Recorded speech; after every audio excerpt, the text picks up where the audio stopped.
Non, tu connais pas, je pense, Nathan. De qui? Ah, Non, Nathan,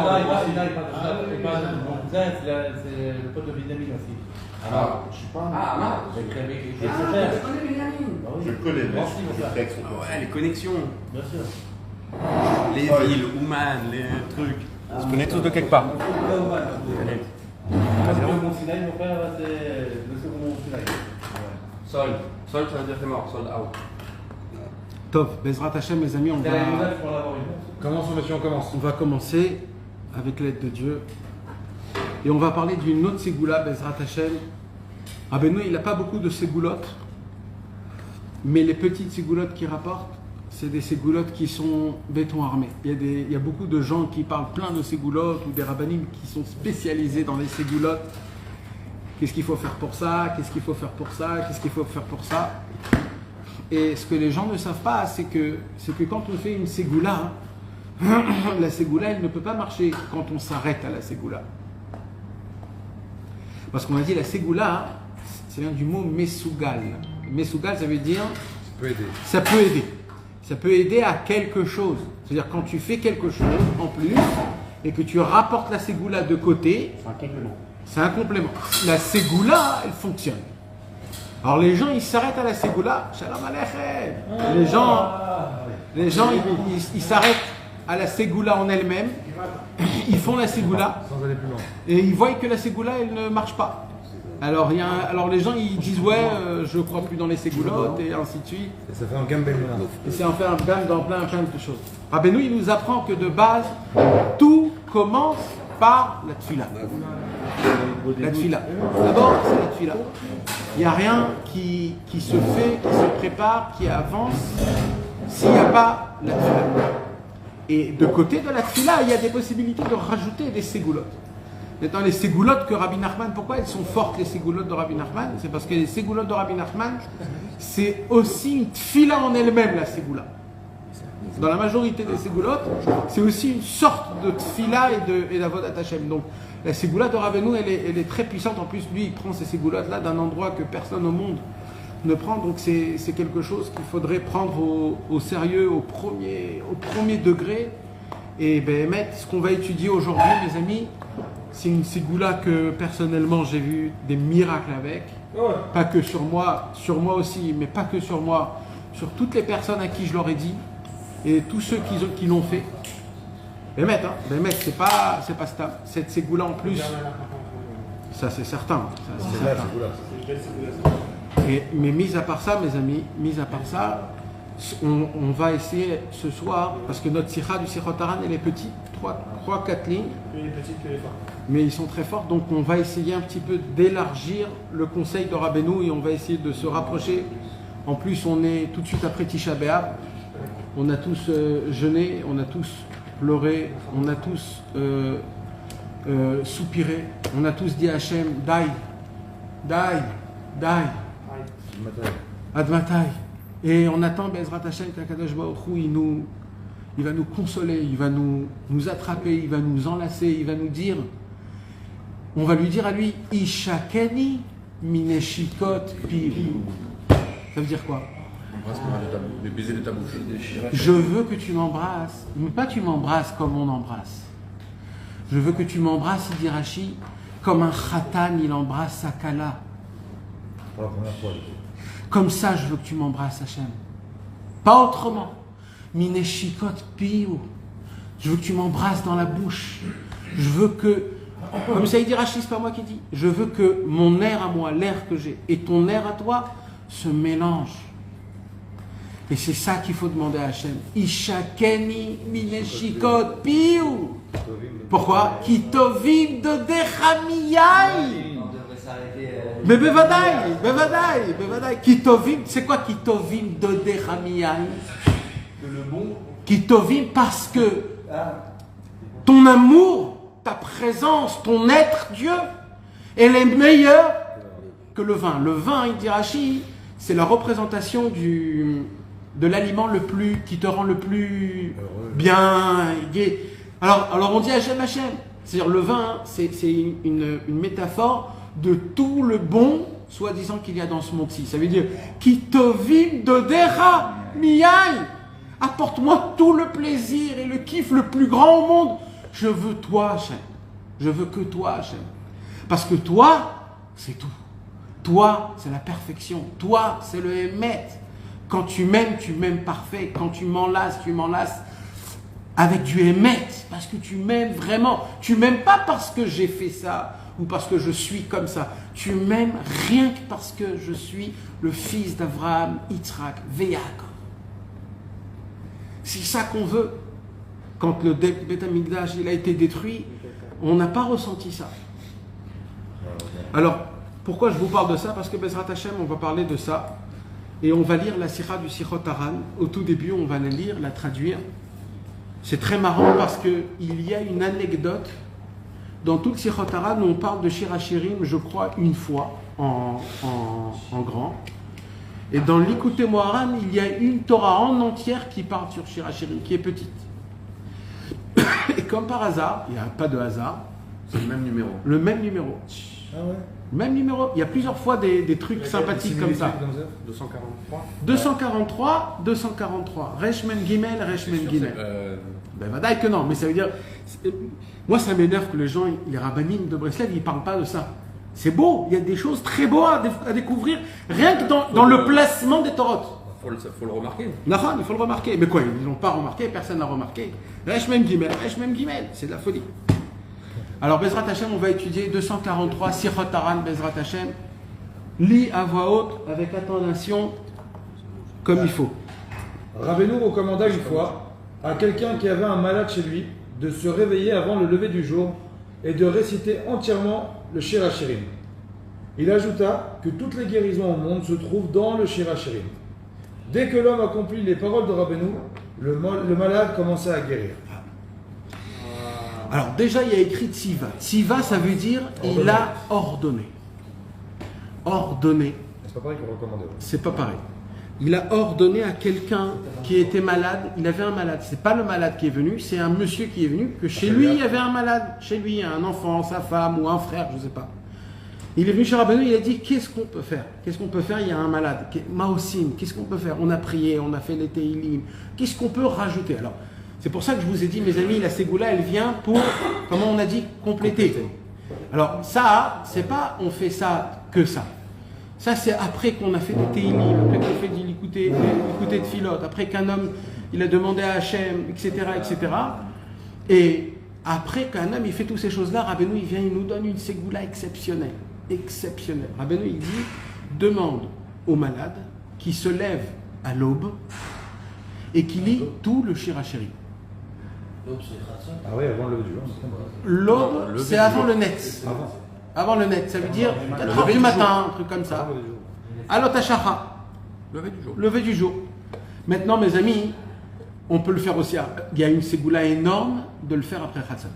Quoi qu'il se passe, malade, pas malade, Ah ouais, quand tous on les jours. fait Shir HaShirim après Chatzot, il y a écrit que ce moment-là même, c'est comme si qu'on est dans la Neila à Yom Kippour. C'est quoi la Neila à Yom Kippour? C'est quoi le mot Neila? La semaine. La semaine. La clôture.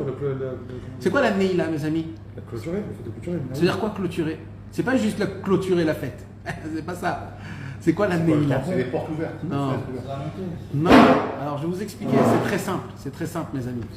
C'est quoi la Neila de Yom Kippour? La Neila de Yom Kippour, pourquoi elle est aussi grande et aussi... On attend ce moment toute l'année et les gens ils sont prêts à payer beaucoup pour ouvrir le Echal, etc. C'est quoi la Neila? Qu'est-ce qu'il y a de spécial dans la Neila? La Neila, mes amis, c'est... Vous savez, quand il y a un mariage, alors au début, il y a les présentailles. Les présentations, le khatan avec le kala. Et ils se voient une fois, 2 fois, 3 fois, 4 fois. Après, ils font un irousin, ils font une fiançailles. Fiançailles, ça les rapproche un peu plus. Après, ils font le henné, ça les rapproche un peu plus. Et après, ils se marient. Quand ils se marient, c'est pas encore la perfection. Quand ils se marient, il se passe quoi? Il se passe quelque chose de très beau. Quand ils se marient, l'homme et la femme, l'homme dit à la femme, en fait, que la femme, à ce moment-là, elle devient interdite à tous les hommes du monde. Et maintenant, elle est faite que pour lui. Donc maintenant, elle est mécoute d'échec. Ça veut dire elle est elle est préservée que pour son mari. Et le mari, pareil. Le mari, il est préservé que pour sa femme. Eux deux deviennent très fusionnés, très forts. Mais ce n'est pas encore la perfection. Ça, c'est que le mariage. Après le mariage, ils rentrent chez eux à la maison. Et quand ils rentrent chez eux à la maison, là, il y a la mitzvah. Il y a la mitzvah qu'il faut faire. C'est la mitzvah où le khatan et la kala, ils sont ensemble et tout se passe comme il faut. D'accord? Il y a une halakha, mes amis, dans le Shulchan Aruch, il y a une halakha qu'un homme qui est marié ou un homme qui n'est pas marié, interdiction de s'enfermer avec une femme dans la pièce.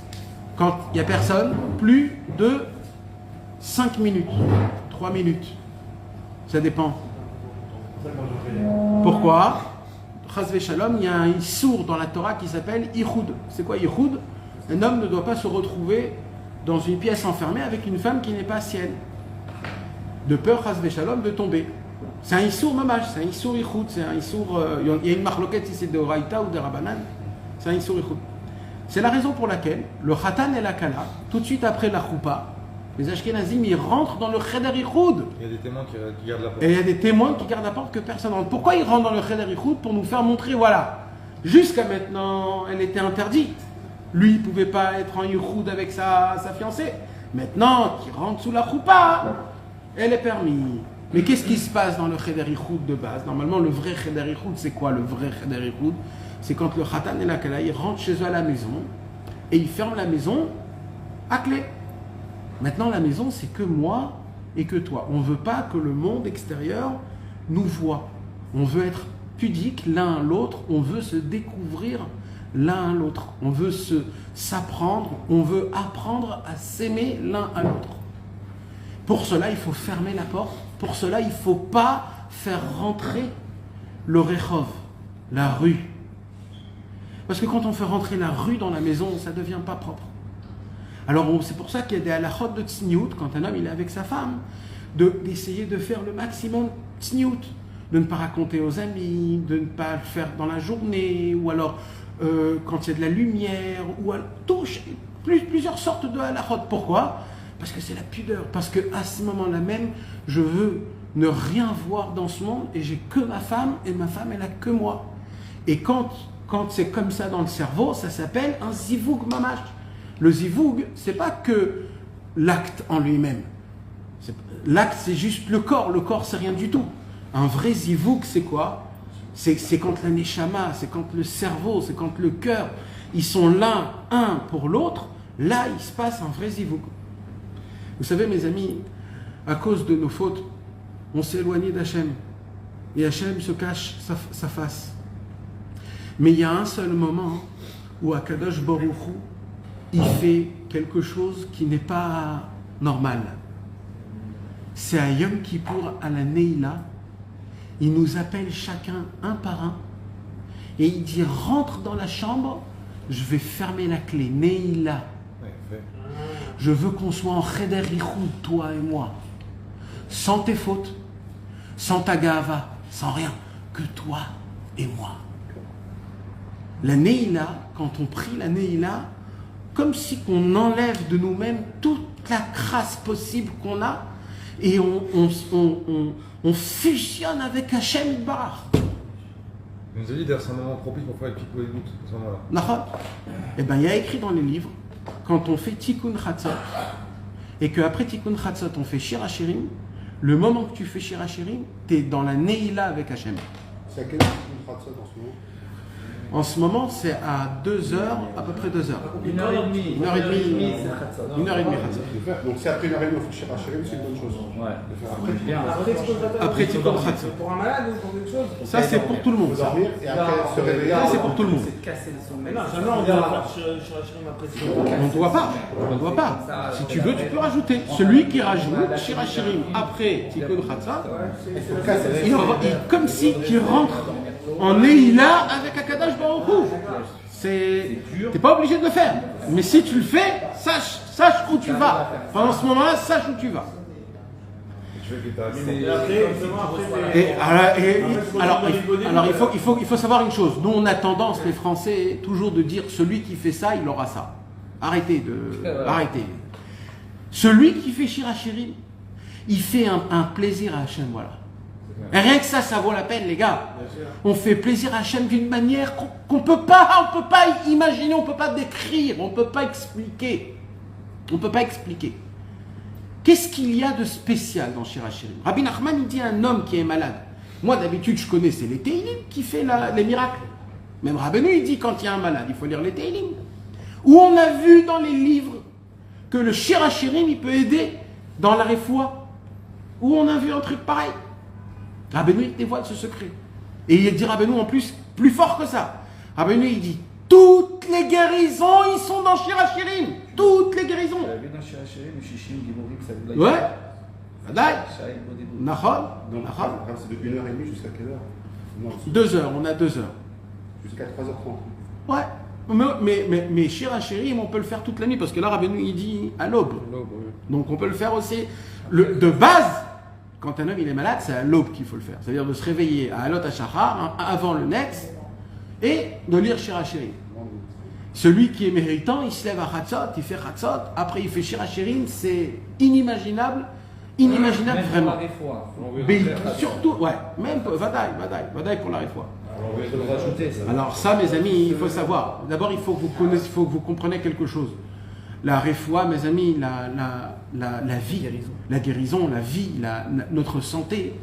Malheureusement, on se réveille que quand on est malade. Quand on est malade, c'est à ce moment-là qu'on se réveille, on se pose des questions et on essaye de faire teshuva et on essaye, ou alors pas nous, ou alors quelqu'un de la famille. Quand quelqu'un de la famille est malade, quand quelqu'un a des problèmes, alors on a très peur, on essaye de se mettre des barrières, on essaye d'être meilleur, on essaye.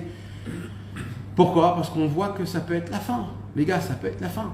On peut terminer la route maintenant. C'est pas à 70 ans qu'on termine la route. Aujourd'hui, on voit des jeunes qui partent. Ça peut arriver à tout le monde et ça peut arriver en un claquement de doigts et ça peut arriver à tout le monde et que Dieu nous en préserve. Quand quelqu'un il est malade, alors on ne peut rien faire. On ne peut ni servir Hachem, on ne peut pas avoir la simcha. C'est très dur de prier, c'est très dur de... On ne peut rien faire. On ne peut pas faire le but pour lequel on est venu dans ce monde-ci. Hachem, il veut que notre corps, il est précieux. On doit le protéger le plus possible. Rabbi Nachman était très très contre tout ce qui est danger. Très contre tout ce qui était danger. Limite, il était même presque... Par exemple, Rabbi Israël, je ne sais pas si vous savez, mais vous savez, pour aller au Kotel à Jérusalem, il y a 2 passages. Il y a le passage par les Arabes et il y a le passage par les murailles. Donc la majorité aujourd'hui, les gens, ils vont par les Arabes parce que c'est direct, c'est 5 minutes. Maintenant, il n'y a pas de problème. Il y a des chayalim partout. Tu peux aller là-bas. Mais Rabbi Israël, à nous, il nous disait jamais de prendre ce chemin. Allez par le chemin le plus sûr. Et Ouman. Alors, attends. Yosef Hatzadik, par exemple, il est enterré à Shrem. Et à l'époque de Rabbi Israël, c'était un vrai problème d'aller à Shrem parce que c'était très très dangereux. Et en vérité, même maintenant, on a vu dernièrement, il y a eu des tirs, même avec les Khayalim, avec tout, il y a eu. Et bien Rabbi Israël, il disait, on va pas. Il faut faire très attention. Et ça, c'est de la Hachem, c'est pas de la peur. Je sais, de là, on apprend comment le Sheker et le Emet, on voit comment ça fonctionne. Il y a des gens qui croient que s'ils font ça, ça s'appelle la Messirut Nefesh. Mais c'est pas ça la Messirut Nefesh. La Messirut Nefesh, c'est d'Afka de ne pas aller, d'appliquer ce que le Tzadikim nous apprennent. Maintenant, c'est sûr et certain que si Ouman Rosh Hashanah, c'est un vrai danger, on n'y va pas, c'est certain. Mais la question c'est, est-ce que c'est un danger? C'est ça qu'il faut voir. Oui, mais tu vois, quand je me dis le Kotel, aussi le Kotel de passer par les Arabes, c'est un danger relatif, avec des Khayalim. Oui, mais là, il y a 2 chemins, donc autant choisir le sécuriser. Pour aller au Oman. Ah, d'accord. Rabbi Israël Cardonner, il n'est pas parti au Oman plusieurs années à cause de ça. Il a dit il y a trop de danger, il faut pas y aller. On va pas rentrer dans ça parce que c'est une vraie sougia qu'il faut étudier, mettre dans les Inyanim. Mes amis, ce que je veux vous parler ce soir, c'est qu'est-ce que c'est Shir HaShirim? C'est quoi les cantiques des cantiques? Je veux que ce soir, mes amis, on sort de ce cours et qu'on a la perception et qu'on a la possibilité d'avoir cette... d'essayer de commencer à lire un petit peu les Shir HaShirim, parce que Shir HaShirim, mes amis, c'est quelque chose d'inimaginable. D'abord, c'est quoi les cantiques? C'est quoi une shira? C'est quoi un chant? c'est quoi? C'est quoi? C'est quoi? C'est quoi? Mélodie. Non, là on parle pas d'une mélodie. Moi je sais, je connais la Non, c'est une histoire. Là on parle, non, c'est pas un poète, c'est un poète, non. Comment on peut dire? Cantique, ça se dit cantique, c'est ça le vrai mot, cantique? C'est un mot, ouais, mais bon, ça nous parle pas trop. Shir HaShirim, c'est pas une mélodie ou un. C'est la chanson des chansons, mais c'est pas le mot qui veut dire chanson d'Afka. C'est le côté de. L'harmonie. C'est un homme quand il veut remercier quelqu'un. Ouais. Alors il y a le remerciement. C'est quoi le remerciement? C'est à Karatato. Je comprends le bien que tu m'as fait et je te fais montrer qu'à mes yeux c'est très cher ce que tu m'as fait. Alors je donne un merci. Toda Rabba, merci beaucoup. Toda Rabba. Ça c'est un niveau. Ça c'est le minimum qu'on demande à chacun. Qu'est-ce qu'on demande nous à Hachem, mes amis? Le minimum que Hachem il demande de nous, c'est quoi le minimum? C'est comprenez ce que je vous donne et juste dites merci, c'est tout, reconnaître. Ça c'est un niveau. Maintenant il y a un autre niveau. Il y a des shvarim. C'est quoi les shvarim? C'est des louanges. C'est quoi des louanges?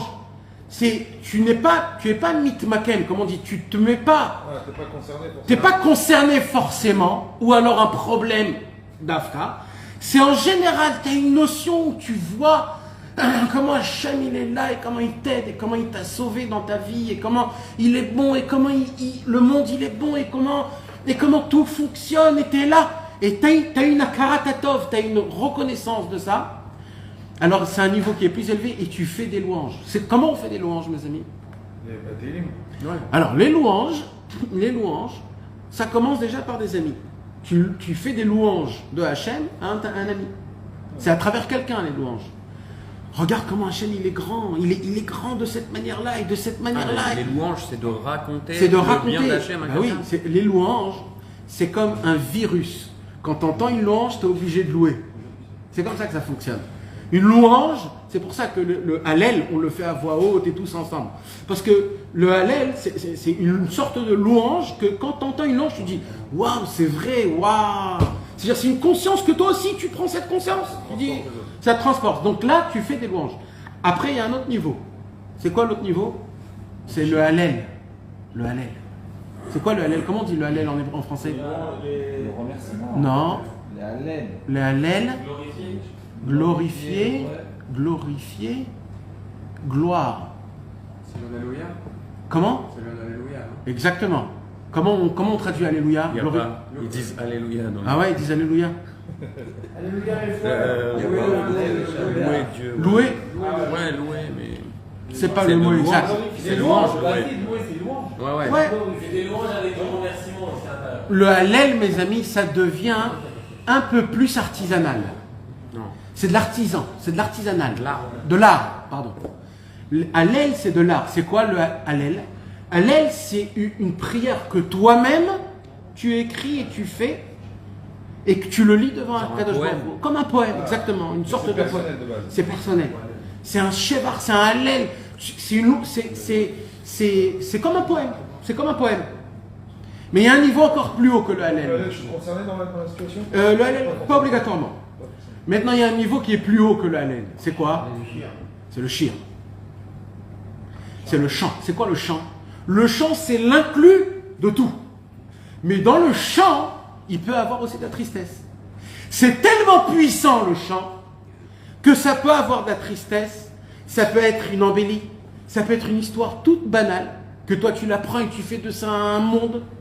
Le chant, c'est de prendre quelque chose d'extérieur qui est exceptionnel et de le toucher avec ta situation et de faire un lien avec les deux et de dire regarde, c'est pour moi jusqu'à que ça devienne un chant mamash, c'est un chant, pas un chant avec une mélodie, mais c'est un chant qui est énorme qu'on peut même pas s'imaginer. Vous savez mes amis, vous savez comment la Torah elle s'appelle? Comment elle s'appelle la Torah? Comment elle s'appelle la Torah mes amis? La Torah de base elle s'appelle Torah. Torah. Ouais. Mais vous savez comment Moshe Rabbeinu a appelé cette Torah? Moshe Rabbeinu il a appelé cette Torah Ve'ata kitvu lachem et ashira azot. Avant de mourir, Moshe Rabbeinu il dit au peuple juif, je veux que vous écrivez ce chant. Il a appelé la Torah le chant. Vous savez, mes amis, aujourd'hui, on n'étudie pas le chant de la Torah. Aujourd'hui, on étudie la sagesse de la Torah. Et on n'est pas méritant encore de goûter le chant de la Torah. C'est qui nous fait un tout petit peu de goûter le chant de la Torah, un tout petit peu? C'est Rabbeinu. Pourquoi c'est Rabbeinu? Quoi? Parce que je suis un Breslev, je dis c'est Rabbeinu? Parce que dans chaque police, il y a un chant. Il y a des Breslev, alors, déjà, il y a des chants, beaucoup. Torah toute filote, ça peut être aussi des chants, mais il y a plus haut que ça. Parce que le chant, il est encore plus haut que la Torah et plus haut que la tfila. Le chant, il est plus haut que tout. Il y a écrit comme ça dans la Braïta. Kol Hashirim Kodesh, Veshir Hashirim Kodesh Kodashim. Rabbeinu, il dit comme ça, dans la Mishnah Masechet Kelim. Rabbi Akiva, il dit comme ça. Rabbi Akiva, il dit, le jour où Shir Hashirim a été dévoilé, c'est un jour qui ne fait pas partie du calendrier mondial. Il n'est pas compté ce jour-là, parce que de base, Shir Hashirim appartient à Mashiach. Attends. De base, il appartient à Mashiach, Shir Hashirim. C'est-à-dire c'est une Torah qu'on peut la comprendre que quand Mashiach viendra. Personne ne comprend Shir Hashirim. Et comme apparemment Shir Hashirim a été dévoilé, ce jour où il a été dévoilé, on ne prend pas ce jour-là comme si c'est un jour qui fait partie du calendrier. C'est un jour on l'a pris du Mashiach ce jour-là. C'est hors du temps. Ça veut dire, le Shir Hashirim, mes amis, c'est inimaginable. Mais le Lichenichut de Shir Hashirim, avant, il est énorme. Shir Hadash, ouais, Vadaï. Attends, on va parler de ça aussi.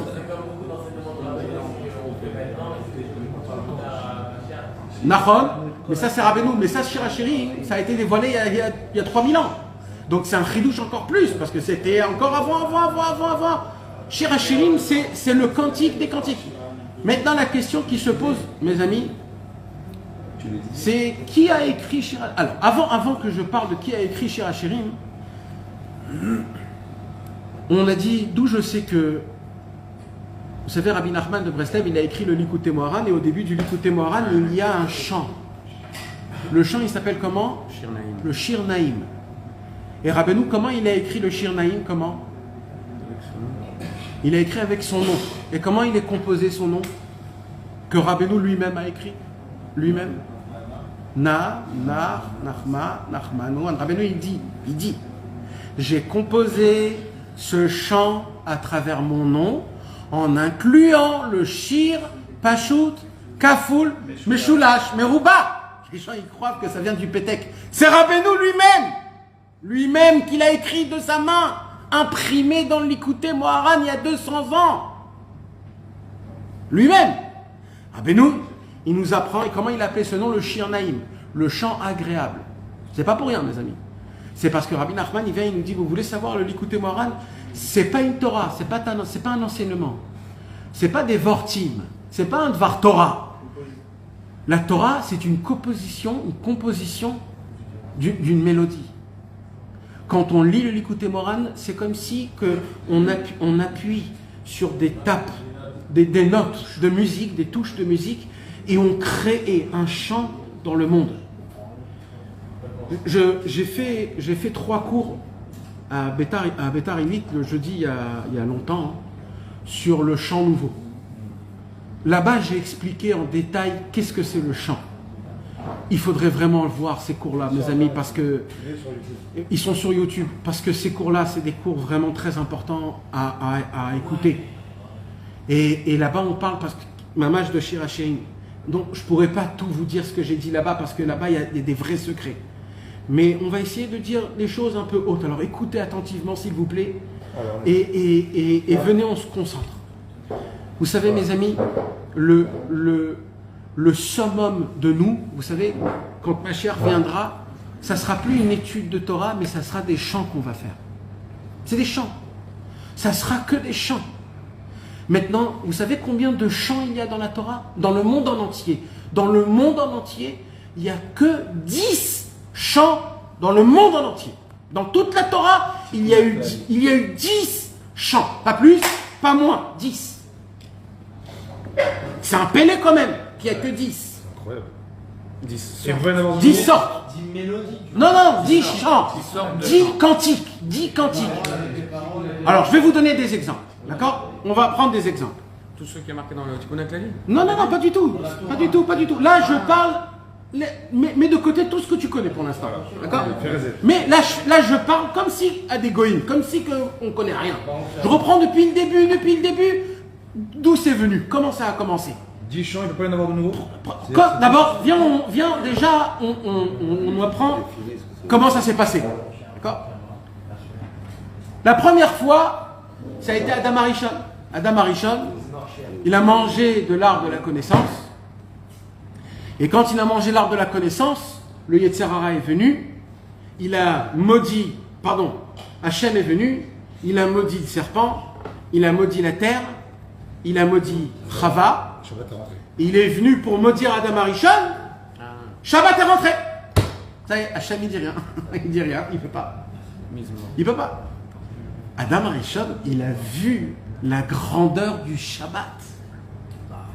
Entre parenthèses, c'est quoi le Shabbat? Il dit le Zohar HaKadosh. Le Shabbat, c'est quoi le Shabbat? Antu Shabbat de Kula Yoma.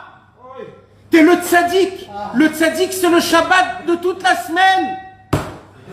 Quand Adam Arishon, il a fauté de l'arbre de la connaissance, Shabbat est rentré. Même Hachem ne pouvait pas maudire Adam Arishon. Quand on a le tzaddik avec nous, il n'y a rien qui peut se mettre en face de nous. Adam Arishon, il a dit quoi? Shabbat, c'est aussi grand. Et là, il ne pouvait pas dire merci. Tu sais, tu ne peux pas dire merci. Tu as fait une gaffe, tu ne vas pas dire merci. Alors il a fait quoi? Il n'a pas fait de louange, il était seul. Hallel, il ne pouvait pas faire, il venait à peine de naître. Alors il a fait le cantique, il a fait un chant, le premier chant de la création du monde. Qu'est-ce qu'il a fait? C'est quoi ce chant? Mizmor Shir le Yom HaShabbat Tov leodot l'Adonai ou les amers les Shimcha Eliot להגיד בבוקר חסדך ואמונתך בלילות. C'est qui a fait cette prière? Adam Arishon. Pourquoi à chaque fois qu'il rentre Shabbat, on fait Mizmor Shir le Yom HaShabbat? Parce qu'on répare la faute d'Adam Arishon.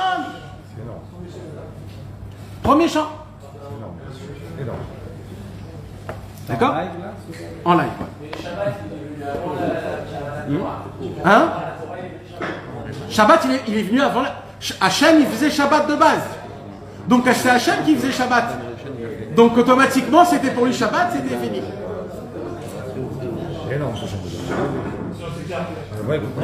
Les amis, j'ai pas assez de temps parce que je dois partir tôt aujourd'hui. Et oui, parce que c'est comme ça.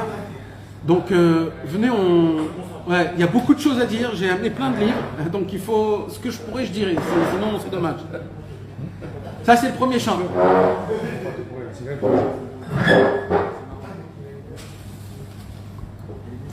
C'est qui a dit le deuxième cantique? Maintenant, vous savez, mes amis, Mizmor Shir le Yom HaShabbat, vous savez ce qu'il dit le Harizal sur Mizmor Shir le Yom HaShabbat? Tant que tu dis pas Mizmor Shir le Yom HaShabbat, la Neshama Yetera, elle ne descend pas. Voilà, c'est tout, c'est simple. Voilà. Tant que tu dis pas ça, il n'y a pas de Neshama. Il n'y a pas. Ceux qui vont pas à la synagogue le vendredi. Ou s'il dit chez eux à la maison, il dit chez eux à la maison. Mais tant que toi, tu dis pas Mizmor Shir le Yom HaShabbat, Tov leodot l'Adonai, tant que tu le dis pas, il n'y a pas la Neshama qui descend. Voilà. Donc imaginez-vous de quoi on parle. Qu'est-ce que c'est? Et tu sais pourquoi? C'est pas parce que c'est un code. C'est parce que quand tu chantes un chant à Hachem, c'est simple, mes amis.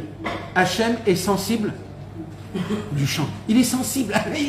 Dieu, le Tout-Puissant, est sensible au cantique. Quand tu fais un chant, il n'y a rien qui peut être contre toi. Ni tes fautes, ni le Yetzer Hara, ni hein? Les personnes. Tous les shirim. Même personne, exactement, même les personnes. Prends une personne où Chas v'Shalom, il y a quelque chose de mal entre vous. Et tu lui fais un chant. Un vrai chant. Quoi qu'il se passe. Si le mec c'est un politicien de droite ou de gauche ou qui sont pas dans la... Quand tu fais un chant. Tu mets tout le monde d'accord. Ben Vadaï. J'ai un truc à vous dire, mais là il y a la caméra, je peux pas... Ouais. Non, il y a un truc qui s'est passé d'Afka à Tisha B'Av. C'est à Tisha B'Av, il y a eu la guerre. Alors il y avait tous les patrons qui étaient à Tel Aviv, assis à la table. Donc il y avait Gantz, il y avait Bibi, il y avait Lapid, il y avait tout le monde. Et là-bas, il y avait automatiquement des orthodoxes et des chilonim. C'est normal. Et donc il y avait et les orthodoxes, ils ne pouvaient pas s'asseoir sur la chaise. Alors ils ont fait une yeshiva, ils ont fait où il y avait des gens par terre et des gens debout. Alors il y a des gens, ils se sont dit, on ne peut pas, asseyez-vous. Ils disent non, c'est Tisha B'Av, on ne peut pas s'asseoir. Alors il y a eu comme ça des... Alors petit à petit, ils avaient honte de boire. Petit à petit, les bouteilles sont sorties. Petit à petit, jusqu'à que Benny Gantz, il a dit, bon, je crois qu'il faut lire Echa parce que c'est le moment, on est en pleine guerre. Et c'est Mamash et il a lu Echa avec tout le monde. Pour la première fois, le monsieur, il a lu à la Kyria en train de parler si on bombarde, on ne bombarde pas Gaza, etc., etc. Et ça, c'est quoi? C'est grâce à quoi? C'est ce qu'on vient de dire. Ils étaient assis dans une seule table, des gens un contre l'autre. Il y avait la politique, il y avait Bibi Netanyahu, il y avait Lapid, il y avait... ils sont contre l'autre. Et un chant comme ça, une Megillah Techa, parce que Megillah Techa aussi, c'est pas un chant, mais c'est comme. Ça a ramené tout le monde, ça fait une ardoute. Parce que c'est ça le secret d'un chant, mes amis. Maintenant, vous savez ce qui se passe. La musique, elle a une possibilité de pouvoir... La musique, comme ça il dit le Gaon de Vina, et le Malbim, et plein encore, ils disent comme ça. Le chant a la possibilité, les karev, les vavot, de rapprocher deux cœurs. Quand il y a une dispute, le chant a la possibilité de les mettre ensemble. En Malassat, c'est comme ça, c'est ça. Une musique, c'est pour ça qu'il y a des discothèques. Pourquoi il y a des discothèques? Il y a des musiques dans les discothèques. Parce que personne ne se connaît, mais ils veulent tous danser. Alors ils dansent tous et ils sont ensemble et ils se disent ouais, bien, bon. En fait, c'est que la musique qui fait la chose. Imaginez-vous, Ouman Rosh Hashanah. Pourquoi Ouman Rosh Hashanah, on est tous ensemble? Et pourquoi? Et on chante et on danse tous ensemble. Parce qu'on s'aime tous, on est tous ensemble. C'est le chant, c'est la simcha. C'est pour ça Rabbeinu, il a dit on va gagner la guerre avec la simcha. Rabbeinu, il a dit. Top, ça c'est entre parenthèses, désolé. Deuxième personne, c'est qui a fait le deuxième chant? Le chant, mes amis. Non.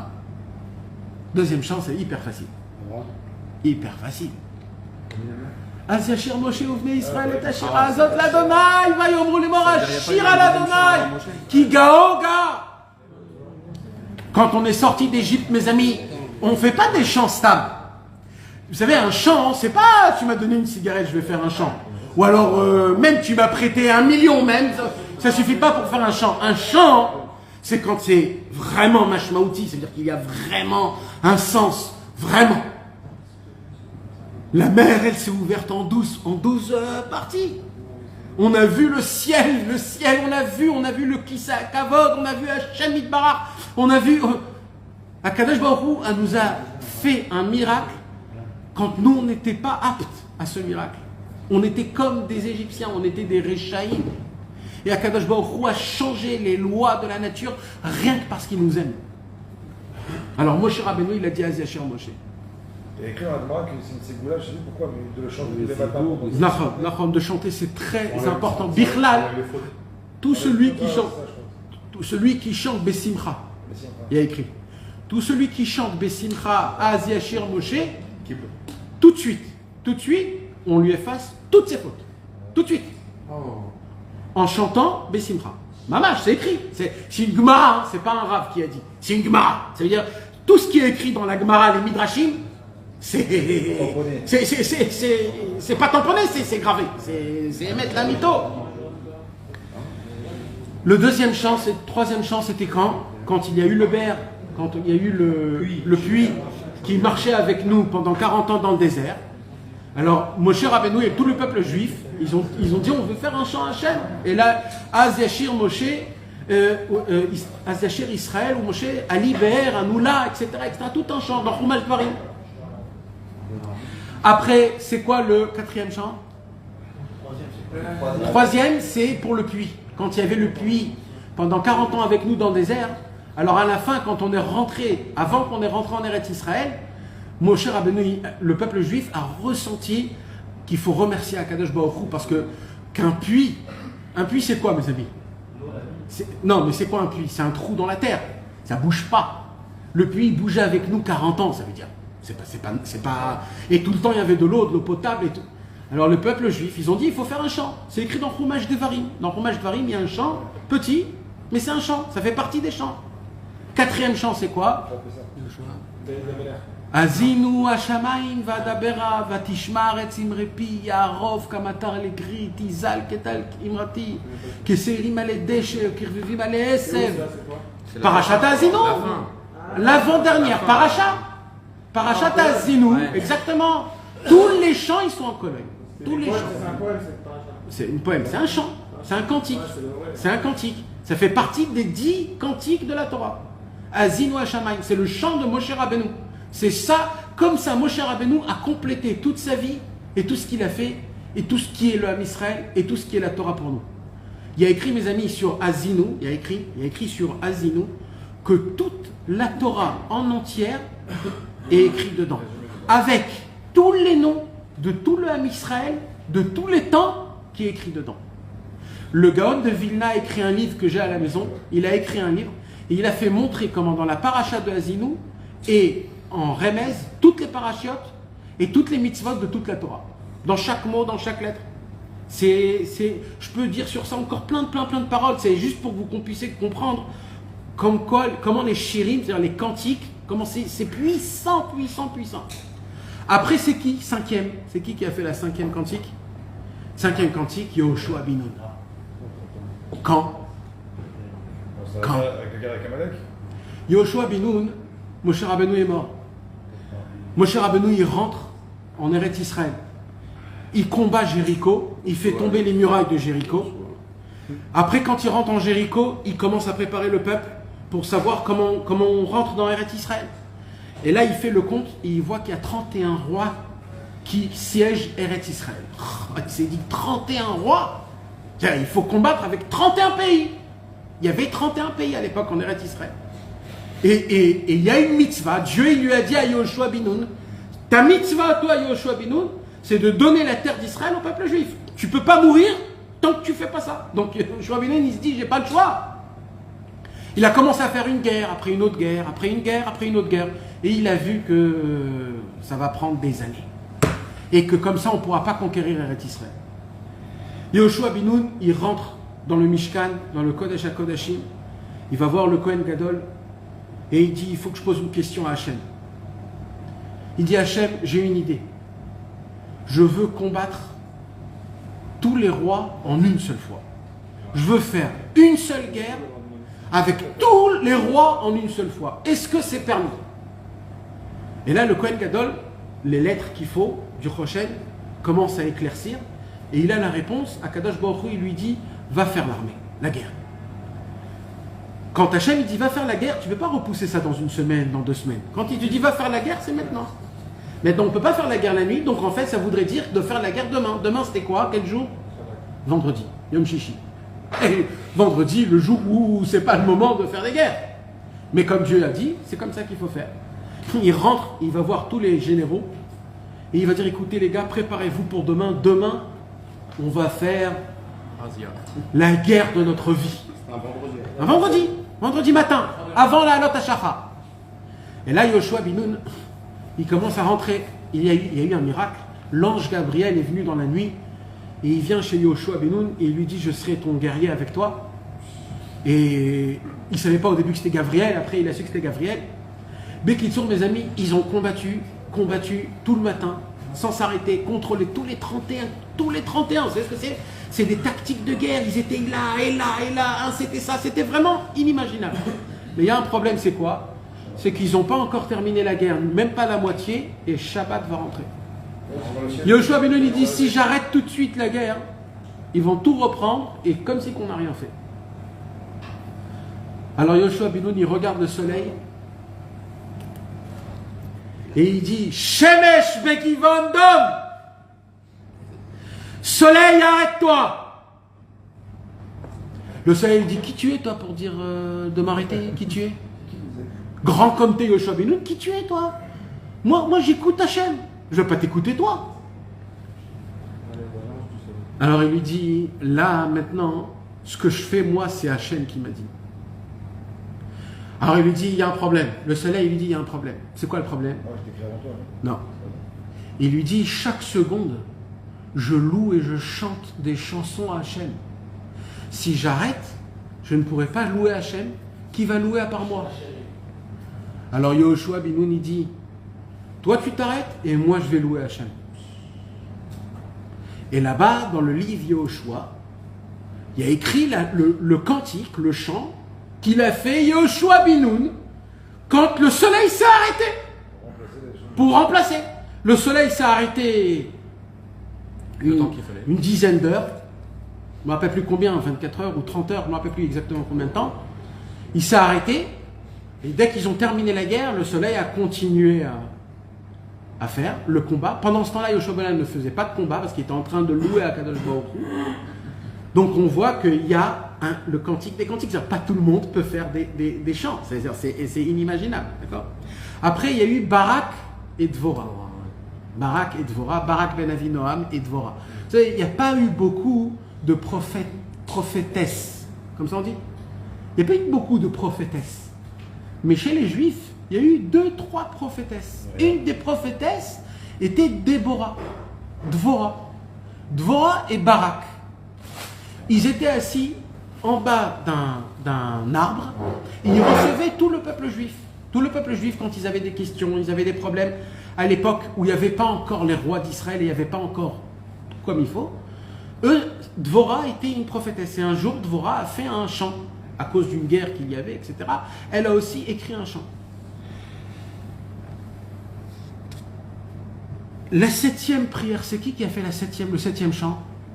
C'est Chana. On le dit tous les matins. Vatit palel Chana. Vatomar. Alatz libi badonai Rama karni. C'est qui a chanté ça? C'est Chana. Chana, c'était qui, mes amis? C'est la maman de Shmuel Hanavi. Shmuel Hanavi, le premier prophète qui était équivaut à Moshe et à Aaron en même temps. Moshe et Aaron en même temps équivaut à Shmuel Hanavi. C'était qui la maman de Shmuel Hanavi? Chana. Chana, elle n'avait pas d'enfant. Elle a pleuré à Hachem. Elle était dans le Beth Amikdash. Elle a pleuré à Hachem. Si tu me donnes un enfant, je te le donnerai à toi, il va grandir dans le Beth Amikdash. Mais c'est ce qui s'est passé. Chana, elle a eu un enfant, et dès qu'il est né Shmuel Hanavi, elle l'a emmené dans le Beth Amikdash, et il a grandi dans le Beth Amikdash. Il a vécu combien de temps, Shmuel? 52 ans. C'était Kadosh. C'est Shmuel qui a oint Shaoul, c'est Shmuel qui a oint David Amelech, c'est Shmuel qui a fait le roi en Israël. Shmuel, il a tout fait. C'est le commencement de toute l'histoire juive, c'est Shmuel. Quand Chana a eu un enfant, elle était tellement contente qu'elle a fait un chant. C'est quoi le chant? Vatit palel Chana vatomar. C'est le 7e cantique de la Torah. C'est un shir, ça s'appelle un shir, ouais. C'est qui a fait le 8e? Les 8e, là, on arrive à David Amelech. Mes amis, pas tous les Teilim, ce sont des chants. Encore une fois, les chants, c'est l'extrême de l'extrême de l'extrême de l'extrême. Le chant, c'est comment on peut dire c'est comme par exemple quand tu prends Rita, comment on dit Rita? Une graine de blé, d'accord? Avec une graine de blé, tu ne peux pas faire du pain. Parce qu'il y a des écorces. Alors d'abord, il faut la casser. Après, il y a une écorce qui sort. Après, il faut la briser. Il y a une autre écorce qui sort. Après, il faut la teindre. Parce qu'il y a soubine, il y a morsan. Il y a, je ne sais pas comment on dit ça en français, mais il y a plein d'étapes. Jusqu'à que ça devient, qu'on utilise la chose, il faut enlever, jusqu'à qu'on prend mamache la graine. Et c'est de ça qu'on fait le... Pareil, les chants, mes amis, c'est pas tout le monde peut faire. Les chants, quand quelqu'un il fait un chant, et quand c'est un chant, c'est énorme. C'est dedans, il doit inclure le passé, le présent, le futur. Ça doit être au-dessus du temps, au-dessus de l'espace. Ça doit être au-dessus de mon ego personnel. Ça doit être quelque chose de... Et David Amelech, dans les Teilim, il a écrit quelques chants. Pas beaucoup. Dans tous les Teilim, il y a... Patarpiv, Shirach, il y a plusieurs chants. Il y a un chant qui est écrit dans Shmuel. Il y a le psaume numéro 18. Il y a le psaume numéro 18. Deux chants, il a écrit David Amelech. C'est quoi le 18? Le psaume numéro 18. C'est quoi le psaume numéro 18? Yutet, c'est ce qu'on dit Lamnatsear, c'est ce qu'on dit Shabbat, les psaumes. Hashamayim mesaprim kevodel ou maaseh yadav magid harakia yom leyom yabiya omer velayla lelayla yechavedad. Et aussi dans le livre Shmuel, il y a aussi écrit un chant qui n'est pas connu parce qu'on ne lit pas trop le livre Shmuel malheureusement, on est des imbéciles. Mais il y a un chant aussi là-bas. Il faudrait, moi un jour j'ai pris tous les 10 chants et je lisais tous les 10 chants tous les jours. Parce qu'il y a un inyan, parce que c'est quoi les 10 chants en vérité mes amis? C'est quoi les 10 chants? C'est les 10 mélodies, c'est le Tikkun HaKlali, c'est les 10 commandements, c'est les 10 paroles de que Hachem il a créé le monde. Le 10 mes amis, c'est inimaginable ce que c'est le 10, l'équivalent de ce que c'est le 10. C'est l'inclus de tout le monde, c'est les 10 sphirotes, c'est comme ça que Hachem il a créé tout. C'est quoi la 7e, c'est quoi le 9e chant? Ça y est mes amis. Le 9e chant, c'est le cantique des cantiques. Shir Hashirim Asher li Shlomo. C'est quand que Shlomo HaMelech a fait le Shir Hashirim? Vous savez mes amis, Au moment où il a su qu'il allait mourir. non. Vous savez mes amis, C'est Shlomo Melech qui a écrit le... Shlomo HaMelech a écrit Shir Hashirim. Écoutez mes amis, vous savez Shlomo HaMelech, c'était l'homme le plus sage au monde, plus que tous. Plus que tous. Chacham Mikol Adam. Shlomo HaMelech, il a dit à Hachem, je veux être sage comme Moshe Rabbeinu. Il lui a dit, ok. Je veux être humble comme Moshe Rabbeinu. Il lui a dit, ça non, tu ne pourras pas. La sagesse, oui. Il lui a donné la sagesse. Shlomo HaMelech, nos amis, c'est le fruit de David HaMelech. Il a écrit Shlomo, ça vient du mot Shalom. Quand Shlomo, il existait dans le monde, il y avait la paix dans le monde. Melech Shalom Shelo. La paix lui appartient. C'est ce que c'est la paix, mais c'est pas juste la paix entre les Arabes et les Juifs. Pas ça, on ne parle pas de ça. C'est aussi ça, mais c'est pas que ça. D'avoir la paix, c'est que quand tu regardes quelqu'un, tu ne le critiques pas. Même pas dans ton cœur, même pas dans ton cerveau, rien. Tu le vois, tu dis, qu'est-ce que t'es beau, frérot, t'es beau. T'adores tout le monde s'aime, tout le monde. Tu sais, quand tu as un secret, tu dévoiles par exemple Coca-Cola. Coca-Cola, on dit aujourd'hui, la recette de Coca-Cola, il est aujourd'hui dans un bunker le plus sauvé et gardé du monde en entier. Plus que la... je sais pas quoi. C'est quoi ça, mes amis? Ça c'est ma mâche contre le shalom. Parce qu'un monsieur, quand il découvre quelque chose de bien, la première chose qu'il veut, c'est quoi? De donner à tout le monde. Prenez, j'ai tout ce qu'il faut. Aujourd'hui, on est dans un monde qu'on fait quoi? On garde tout chez nous, on veut tout garder. Lui, il est comme ça, lui, il est comme ça. Shlomo HaMelech, Shlomo, mes amis, Shlomo HaMelech, sa puissance était tellement grande que rien qu'il était dans le monde, le monde en entier était en paix. La Gemara nous dit que même les animaux ne s'entretuaient pas. Un venait à côté d'un autre et ils se mangeaient l'un à côté de l'autre sans bagarre. Mais mec, c'est écrit comme ça. Il y a écrit plus que ça. Il y a écrit même l'eau et le feu ne se battaient pas ensemble. Shlomo HaMelech, vous savez ce que c'est la paix, mes amis? On ne peut pas comprendre ce que c'est la paix. Shlomo HaMelech, Melech Shea Shalom Shelo. Mais Shlomo, avec toute sa grandeur, et Chas v'Shalom, je vais parler avec toute humilité et rien que ce qui est écrit dans les livres, parce qu'on ne comprend rien de ce qu'on va dire nous aujourd'hui maintenant. Mais Shlomo HaMelech, dans la Torah, il y a écrit Nashav itu et levavo. Shlomo HaMelech avait un rêve. Son rêve, c'était quoi? Maintenant qu'il y a la paix dans le monde, il y a une seule chose à faire, quoi? Faire rentrer la Torah de Moshe Rabbeinu dans tous les êtres humains, dans le monde en entier. Que le monde sert Dieu. Un seul Dieu. Hachem Yitbarach. Les Goïms feront les 7 mitzvot, les Juifs feront les 613 mitzvot, celui qui voudra se convertir qui viendra, mais que le monde en entier sert qu'un seul Dieu. Comment il a voulu faire ça, Shlomo HaMelech? En se mariant avec les filles de tous les rois du monde. Et c'est ce qui s'est passé. Shlomo HaMelech s'est marié avec toutes les filles du roi du monde. Toutes les princesses. C'est lui qui a demandé à Hachem de lui mettre des épreuves pour etc. ou pas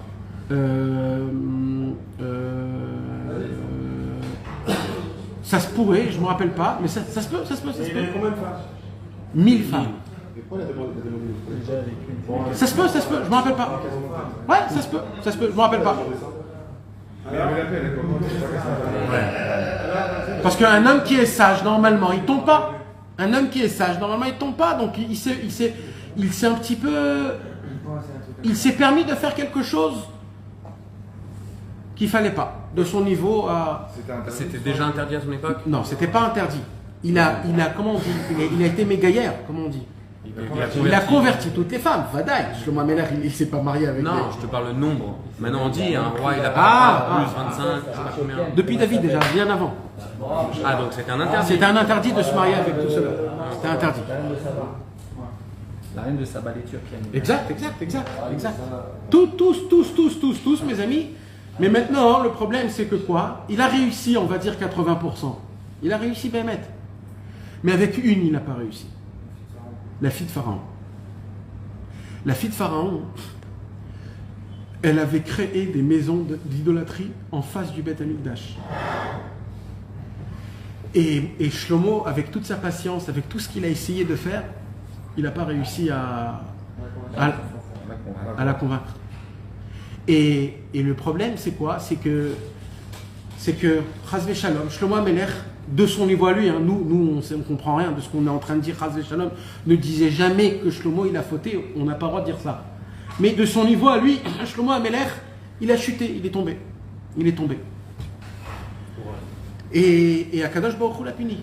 Il l'a puni. C'était quoi sa punition? C'est qu'il a appelé le roi de tous les démons, qui s'appelle Ashmadai, et il a dit, tu vas prendre l'apparence de Shlomo, tu vas attendre que Shlomo se trempe au mikvé. Quand il se trempe au mikvé, toi tu vas rentrer, tu vas prendre ses habits, et tu vas vite s'asseoir sur le trône. Et tout le monde va croire que c'est toi le roi. Et quand Shlomo il va dire que c'est moi le roi, ils vont tous se foutre de lui. Et c'est ce qui s'est passé. Shlomo est rentré dans le mikvé, il a enlevé ses habits. Et à ce moment-là, il est rentré, le roi des démons, avec l'apparence de Shlomo. Il a pris les habits de Shlomo. Il est rentré et il est devenu le roi sur le monde en entier. Shlomo, il venait, il dit, oh, ils sont mes habits, etc. Il s'est embrouillé, les gens l'ont pris pour un fou. Mais c'est toi Shlomo, mais t'es un malade mental. Non, c'est moi Shlomo, fils de David. Il lui donnait des baffes. C'était le fou du monde. Tout le monde se foutait de lui, mamache. Pendant 3 ans, il a souffert le martyre le plus grand au monde.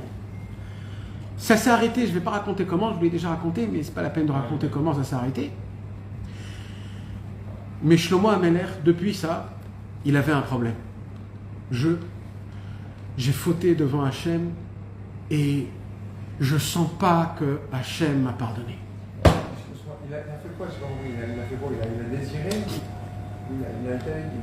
Non, il s'est marié avec des femmes et une de ces femmes faisait de l'idolâtrie.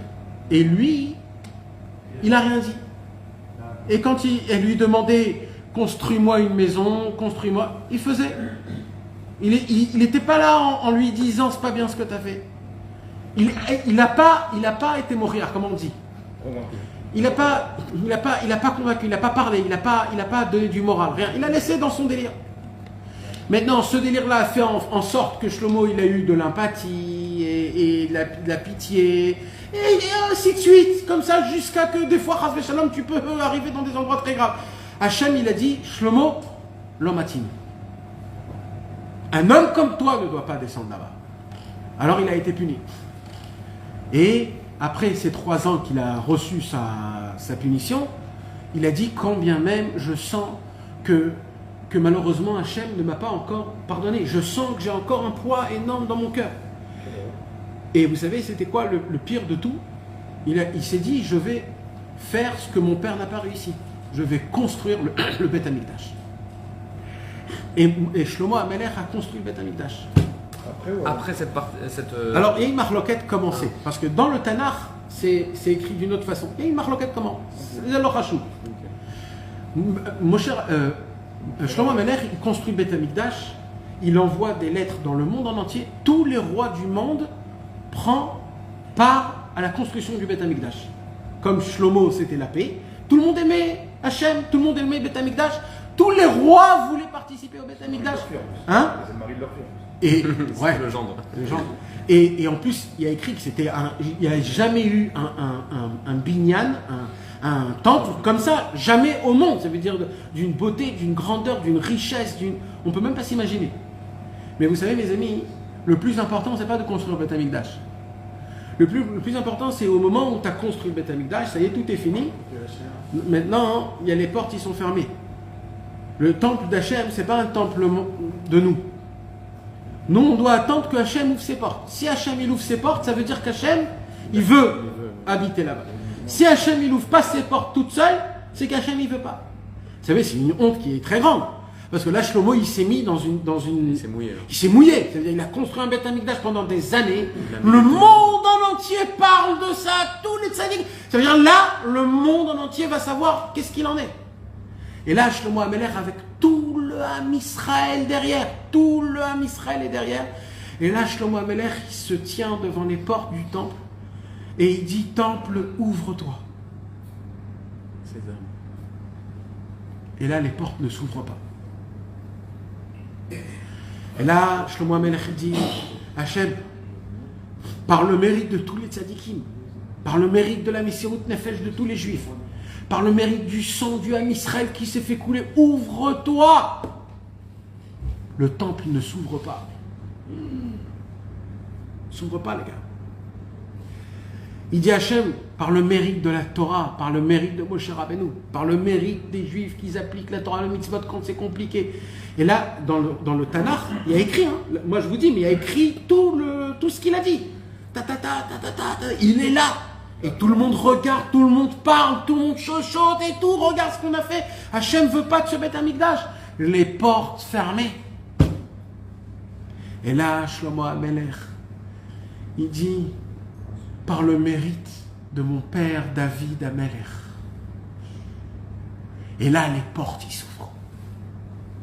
Tout l'homme Israël a vu que le Beth Amikdash y s'ouvre grâce à David Amelech.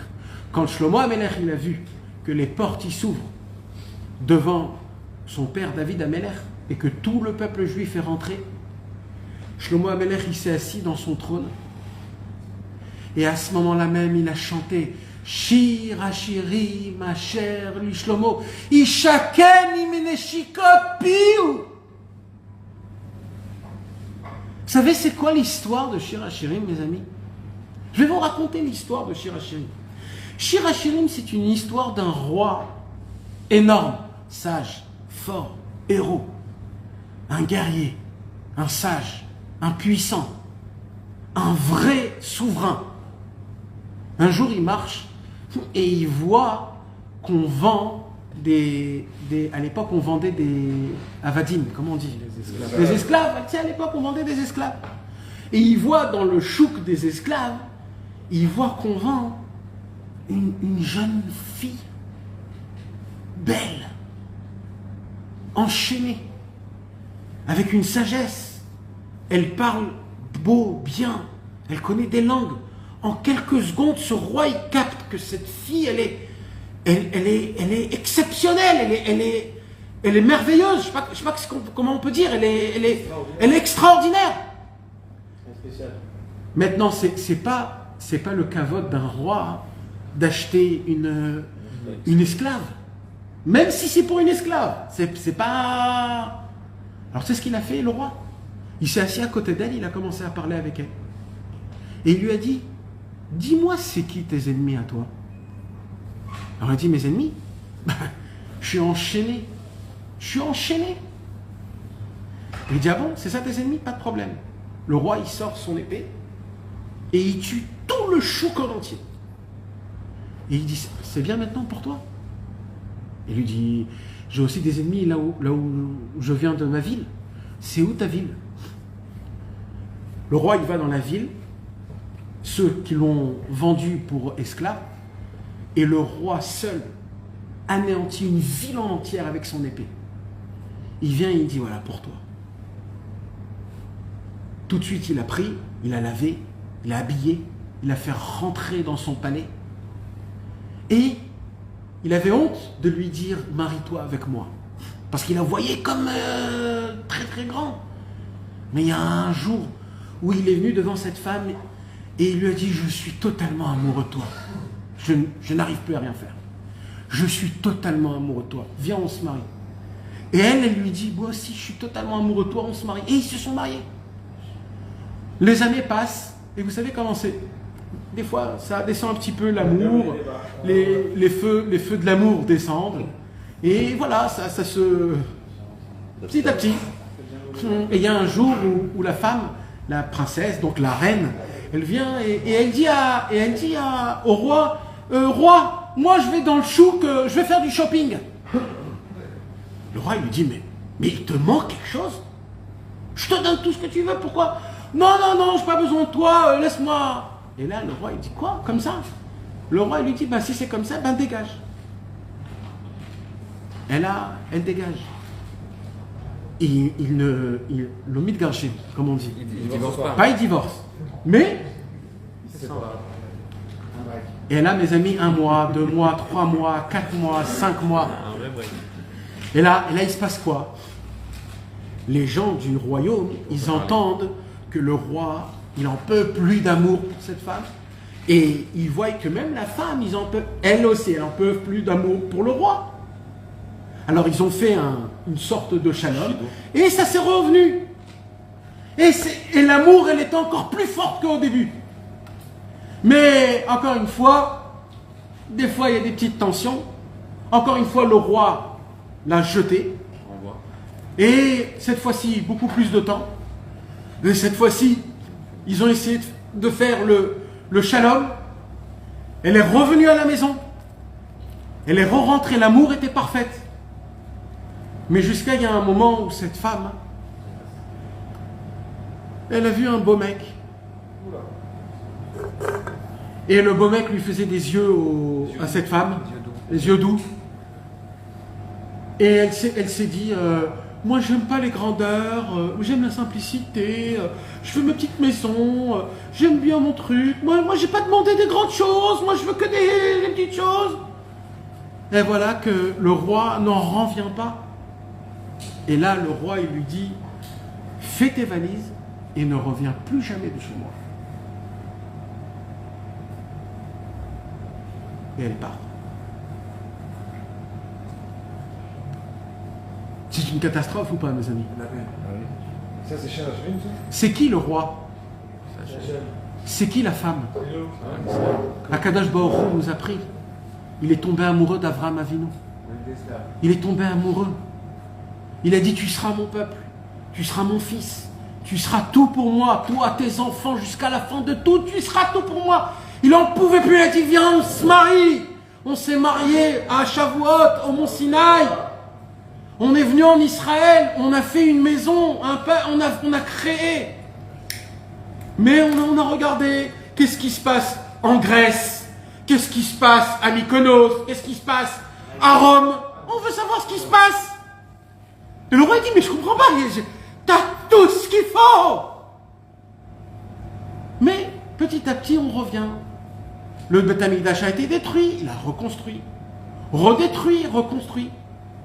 Mais nous, on regarde tout le temps à droite et à gauche. Et là, Kadosh Baruch Hu, il a dit, le temple va être détruit complètement. Ne reviendrez plus. Mais vous savez ce qui s'est passé pendant ce temps-là, mes amis?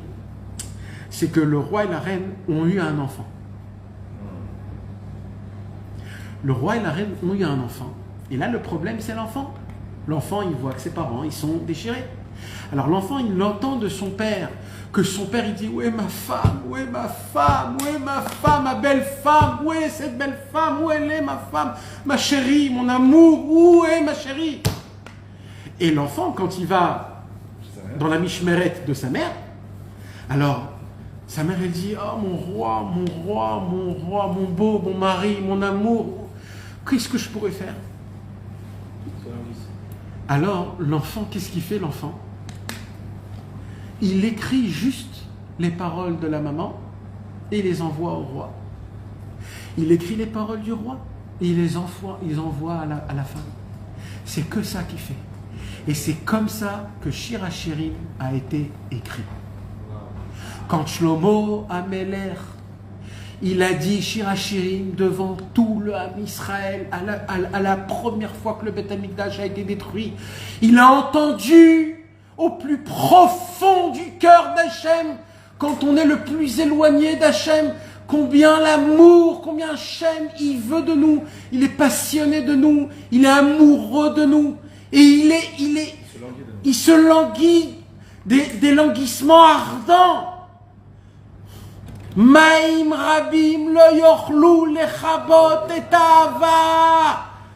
Toutes les eaux de la mer ne peuvent pas éteindre le feu de l'amour que j'ai envers vous, il dit Hachem. D'où on sait ça? Shlomo Amelech a écouté Hachem. Shlomo Amelech a écouté le peuple juif. Et Shlomo Amelech, les tzadikim, c'est qui les tzadikim? C'est cet enfant. Le travail des tzadikim, c'est cet enfant. Les tzadikim ne font pas partie du Ham Israël. Les tzadikim, c'est le fruit de la passion du Ham Israël et d'Hachem Yitbarach.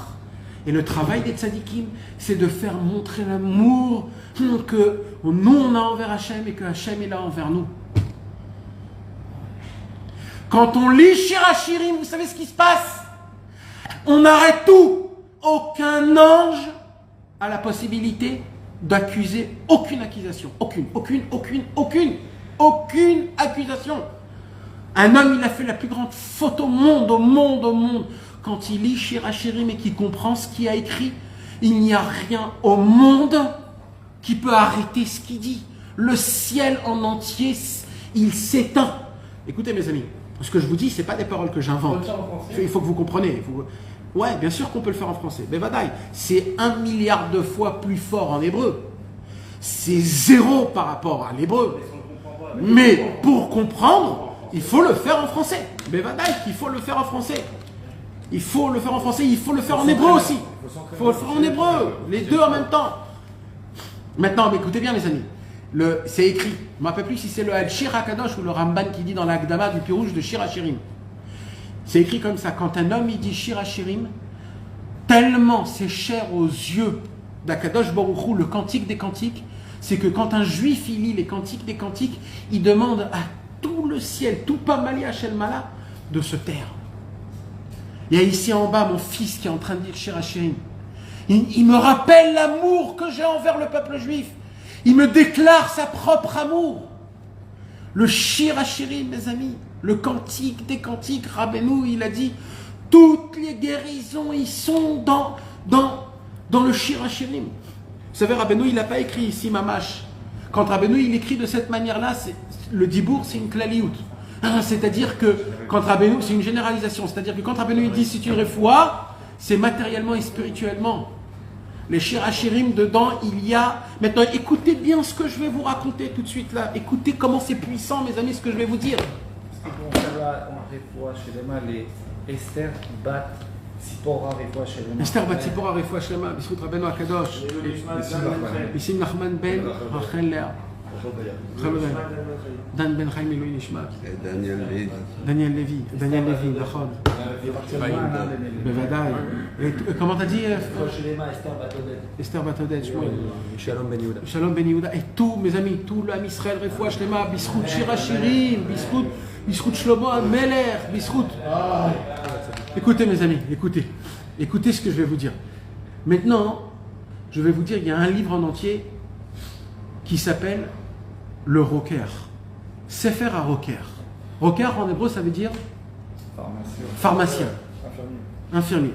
Le Roker, il faisait partie des Baalei HaTosfot. C'était un grand tzaddik qui s'appelait Rabbi Eliezer de Worms. Il est enterré à Worms, à côté de la France, en fond, là-bas, à côté, entre l'Allemagne et la France. Là-bas où il a enterré Rachi. À Troyes. Non, à Troyes, ouais. À côté de Troyes, il y a Worms. En Allemagne. C'est à Worms. Il est enterré là-bas. Il faisait partie des Baalei HaTosfot. Rabbi Eliezer HaRoker, c'était un tzaddik vraiment très fort. Il est mort en France, qu'il a été tué par les Français. Par les Français à l'époque, je ne sais pas c'était quoi à l'époque, le slave, je sais pas c'était quoi, la Croix-Rouge ou... La Croix-Rouge. Non, je vous parle de ça il y a 1000 ans à peu près. Il y a les croisiers. Ah, pas ça doit être les croisiers. Et Rabbi Eliezer Roker, il a écrit un pirouche qui s'appelle le Roker. Mes amis, son pirouche qu'il a écrit sur la Torah, c'est... Il a écrit un commentateur sur la Torah. Un commentaire sur la Torah. C'est un commentaire, frérot, que quand tu l'étudies, tu es obligé de croire en Hachem. Parce qu'il te fait montrer des guimatriot, des rachetevot, des sophotevot. Il joue avec les lettres de la Torah comme on joue avec le Rubik's Cube. Mais vraiment, mais pas un Rubik's Cube de 4. Les Rubik's Cube de... Les énormes Rubik's Cube, ceux qu'on te fait montrer en Chine qu'ils arrivent à faire ça, ces Rubik's Cube là, il prend les lettres de la Torah, il est...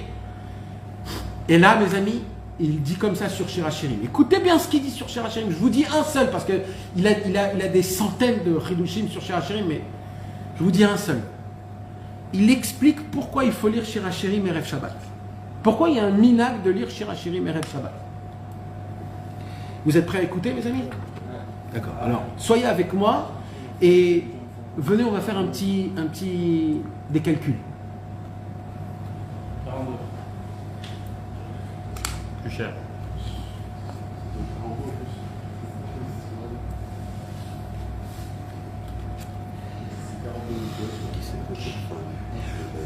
Mes amis, combien de psukim il y a dans Shir HaShirim? Combien de psukim il y a dans Shir HaShirim? Il y a exactement 117. 117 psukim dans Shir HaShirim. Maintenant, mes amis, il est écrit dans le Zohar HaKadosh, dans Parashat Noach, il y a écrit que 3 fois par jour, les Rechaïm dans le Gan Eden ont une petite pause. 3 fois par jour de 1h30. On les écoute, genre, ça, quand on les écoute, ils souffrent plus. Ils ne souffrent plus. On éteint le Gehinom et les Rechaïm, ils sont là, ils ne souffrent plus. 3 fois par jour, 1h30. 1h30, 1h30, 1h30. Ça fait en tout 4h30. D'accord? Ça veut dire par jour, le Rechaïm dans le Gehinom, ils se reposent 4h30. C'est quand? Quand les Juifs en bas, ils disent à voix haute Amen, Yehe, Sheme, Rabba, Mevorach, Le'alam, Ulalme, Almayai, Barach. Dans le ciel, on éteint le Gehinom pendant 1h30. Vous imaginez de quoi on parle? Quand en bas, comme il y a 3 prières, et 3 fois on dit Amen, Yehe, Sheme, Rabba par prière, donc matin, midi et soir, en fonction des 3 prières Shacharit, Mincha, Arvit, chaque Amen, Yehe, Sheme, Rabba fait en haut dans le ciel 1h30 de pause.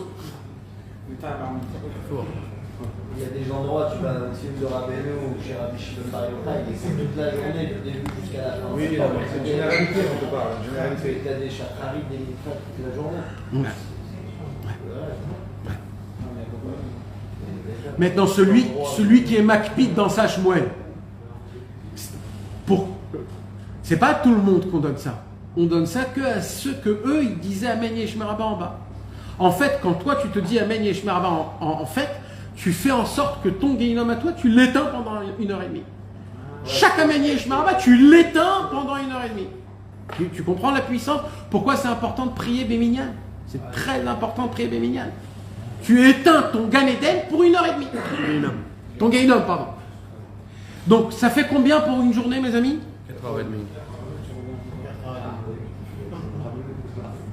Maintenant, vous savez combien d'heures il y a dans une journée? 24.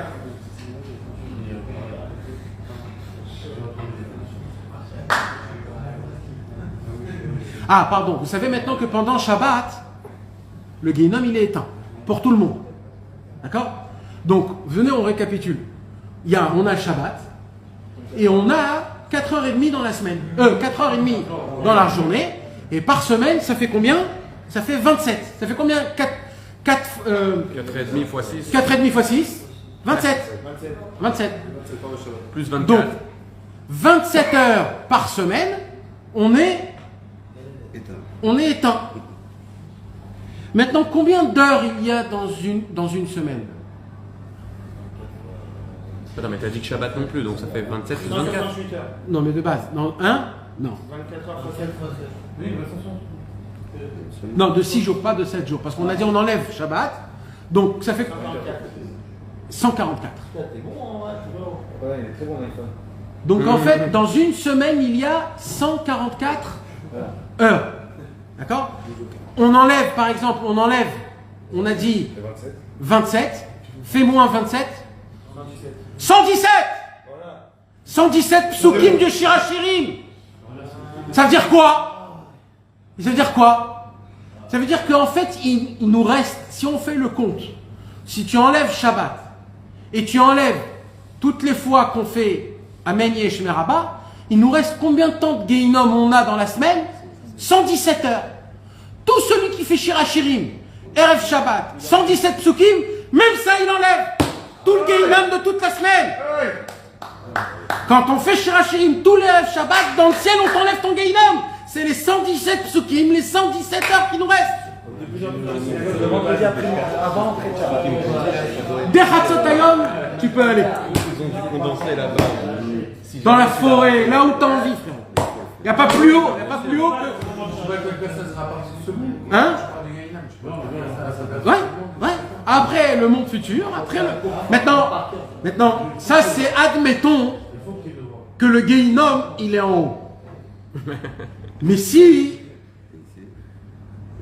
on regarde d'après que actuellement on est dans le Gehinom, quand tu lis Shirachirim dans ce monde-ci, tu es certain que la semaine qui va venir, tu ne seras pas dans l'environnement du Gehinom, frérot.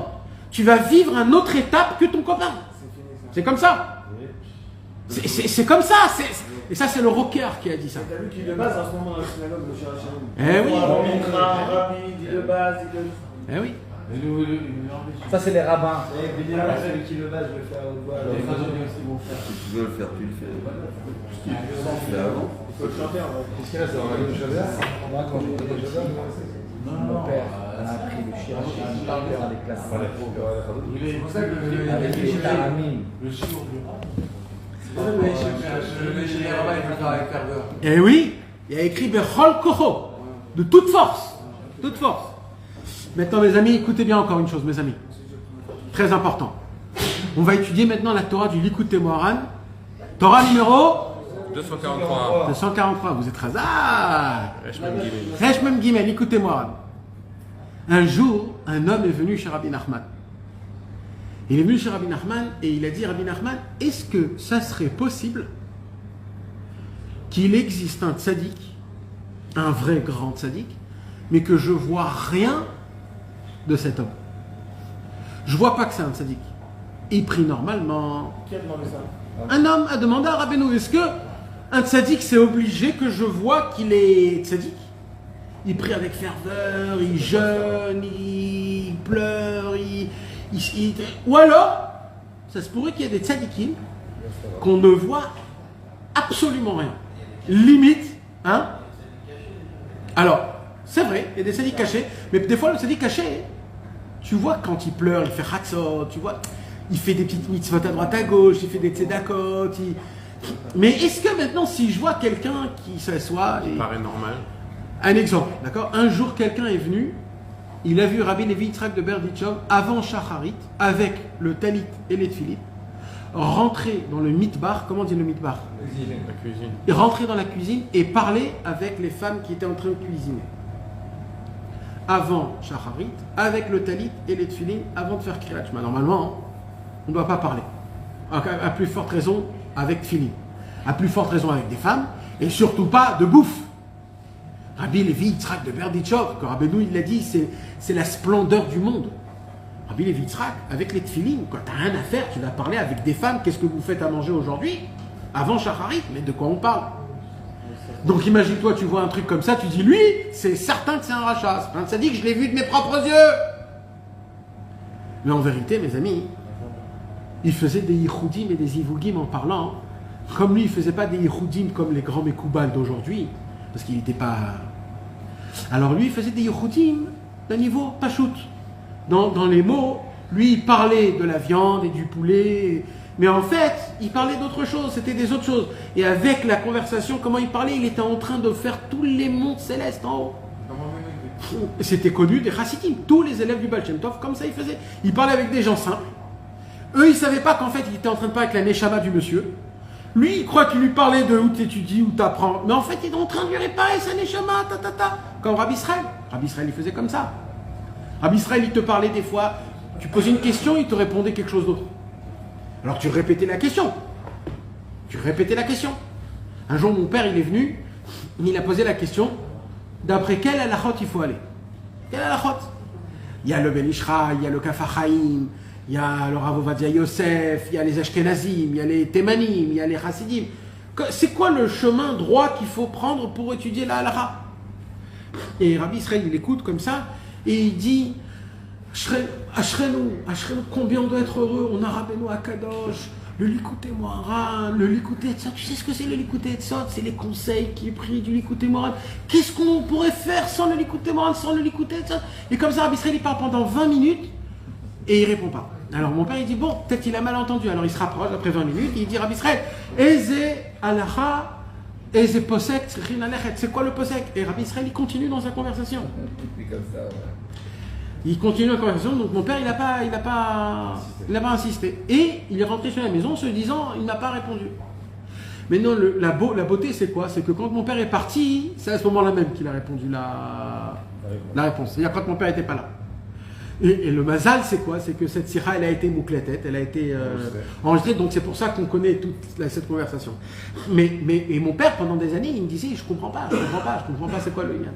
Et avec, en fur et à mesure du temps, et on a étudié ensemble, etc., jusqu'à qu'on est tombé sur un Chayei Moharan, où le Chayei Moharan, il dit qu'un jour, Rabbeinu, il a voulu écrire un Shulchan Aruch, où il enlève toutes les machloquettes, et il va trancher la halacha, et mettre la mito, comment tout le Ham Israël, il doit le faire.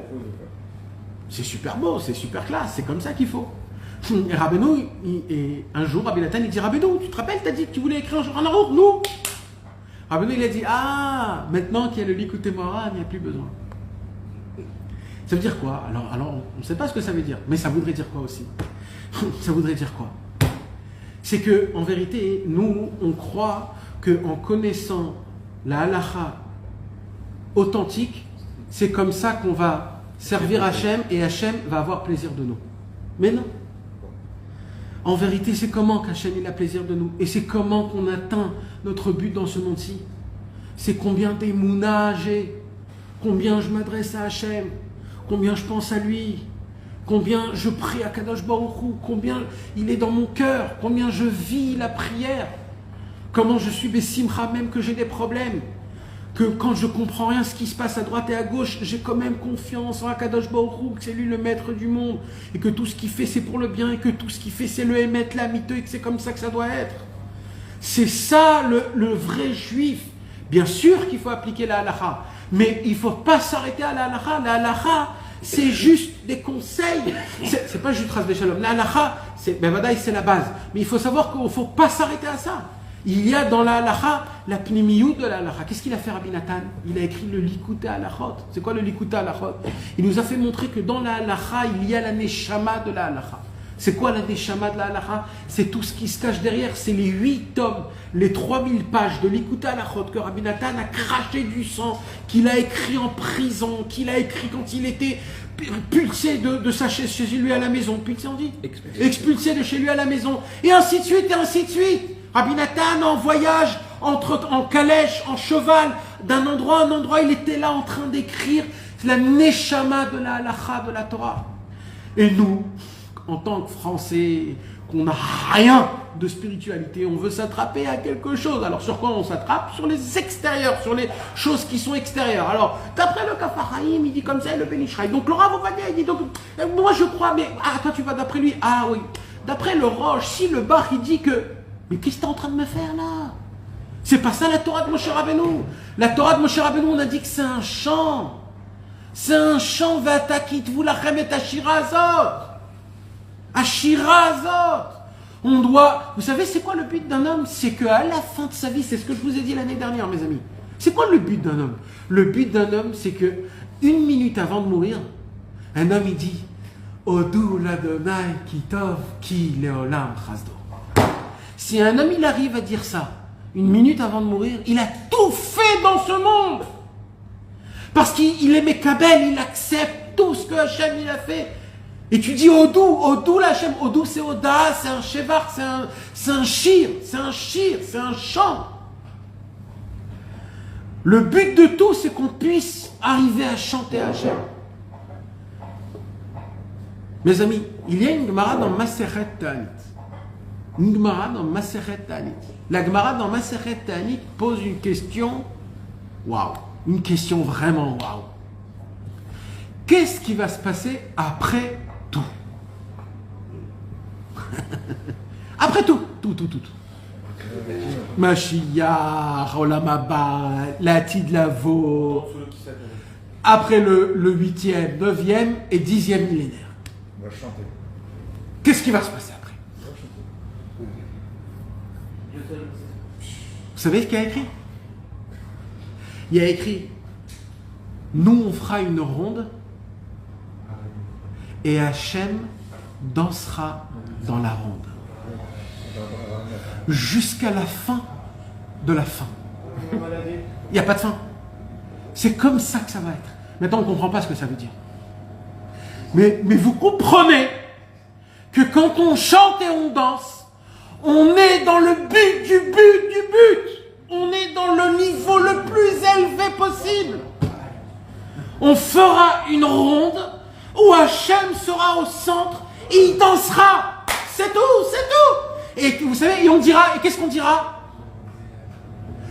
Zé qui vit nous l'eau. Zé Hachem qui vit nous l'eau. Zé Hachem qui vit. Nagila, Venismecha, Bishua. Vous connaissez pas le chant? Alors, Zé Hachem qui vit nous l'eau. Zé Hachem qui vit nous l'eau. Zé Hachem qui vit nous l'eau. Nagila, Venismecha. Mes amis, il y a écrit comme ça, Zé. Pourquoi c'est quoi Zé? Ça. On montrera du doigt, comme ça il y a écrit, tout le peuple juif, il pointerait du doigt Hachem et on va dire Zé Kivinulo, c'était lui qu'on attendait, c'était ce Dieu qu'on attendait, c'est ça on attendait. D'un coup on va découvrir Hachem dans sa grandeur, dans sa splendeur, dans son amour, on va découvrir l'ultime bon, l'ultime bien. On ne peut pas décrire autre mot que Tov. Tov Hachem la colle. Tov Hachem la colle. Dieu est bon pour tout. C'est pour ça qu'elle répondait pas donc à Israël quand on posait la question. Bien sûr, parce que c'est pas ça le but. Le but c'est d'abord ta Mouna. Tu crois vraiment dans Hachem. Tu apprends d'abord la base. Pourquoi tu mets les téphilines? Pourquoi tu mets une lanière noire? Une lanière noire, pourquoi? T'es un Indien, tu fais... Qu'est-ce que tu fous avec une lanière noire? Alors d'après l'Alakha les Moshe Misraël, oui, je comprends, Vadaï, mais pourquoi? Rabbi Nathan, il vient dire, je vais t'apprendre. Parce qu'il y a le cœur, il y a le cerveau, il y a l'état avod, il y a la Torah, il faut les unir ensemble, il faut prier Hachem, c'est les 7 mendiants, les 3 chines et les 4 ici, c'est les 7 mendiants que tu as dans ta tête. C'est tous les secrets que Rabbi Nathan il dévoile dans l'Ikuta Alachot Ilchot Filin. Une 60aine de pages de secrets que jamais au monde ont été écrits, des secrets pareils. Où Rabbeinu, il nous fait montrer, il nous enlève toutes les enveloppes du ciel et il nous fait montrer Hachem comme il est, comme ça, Pachout, comment il est. Alors, une base très importante à savoir, toute ta vie, tout le temps, sans aucune exception, Rabbi Nathan, c'est le cerveau et le cœur de Rabbi Nachman. Sache-le. Tout ce que Rabbi Nathan il écrit, c'est comme Rabbi Nachman il a écrit. Voilà. C'est comme ça. C'est comme ça. Il n'y a pas une parole, peut-être ça. Rabbi Nathan, Rabbeinu, ils sont tellement unis l'un avec l'autre que c'est deux. Rabbi Israël, il a dit, hein, c'est une parole de Rabbi Israël. C'est le mort vers lève chez le Rabbeinu. Ça veut dire. C'est voilà. Et Rabbi Nachman, il a dit Rabbi Nachman. Rabbi Israël, il a dit. Et quand tu lis le Likutei Tfilat, toi, ta bouche, c'est Rabbeinu. C'est pas stam, des paroles comme ça, c'est pas stam. C'est le Corab Israël qui a cette possibilité de dire une parole pareille. Quand tu lis l'écouter de Philot, c'est Rabbeinu qui lit en toi. Parce que le l'écouter de Philot, c'est l'Ikbo des doutes de Rabbeinu que Rabbi Nathan, il a entendu en s'annulant à Rabbeinu. On peut même pas comprendre ce que je suis en train de dire. Mais on est vraiment des zombies parce que s'ils connaissaient ces paroles-là il y a 100 ans, ils seraient devenus des hommes, des anges. Malheureusement, on a l'écouté de Philot de toutes les grandeurs, de toutes les trucs, les dimensions, et on est là, et on ne le connaît pas encore par cœur. Normalement, on devrait le connaître par cœur, l'écouter de Philot, tellement il faut le lire, tellement il faut le lire. Il faudrait le connaître par cœur. Au moins une fila par cœur, au moins une. Choisis une fila qui parle, et dis-la toute ta vie, répète-la toute ta vie, c'est ça ton arme. Celle d'après l'écouter. Celui qui est zoré et qui connaît la tfila du Tikkun HaKlali, de Ribono Shel Olam, il a tailot, vesibat kol asibot, ant leela minkola, velet leela. Ça, voilà. Marchez avec ça. Partout où vous allez, dites, dans le bus, dans la maison, dans le mikvé, dans la synagogue, partout où vous allez répéter cette prière. Cette prière, Rabbi Nathan, il a écrit, mais atakamut vera va écoute. Comment on dit ça en français? Elle est petite en taille et grande en qualité. Petite en taille, grande en qualité.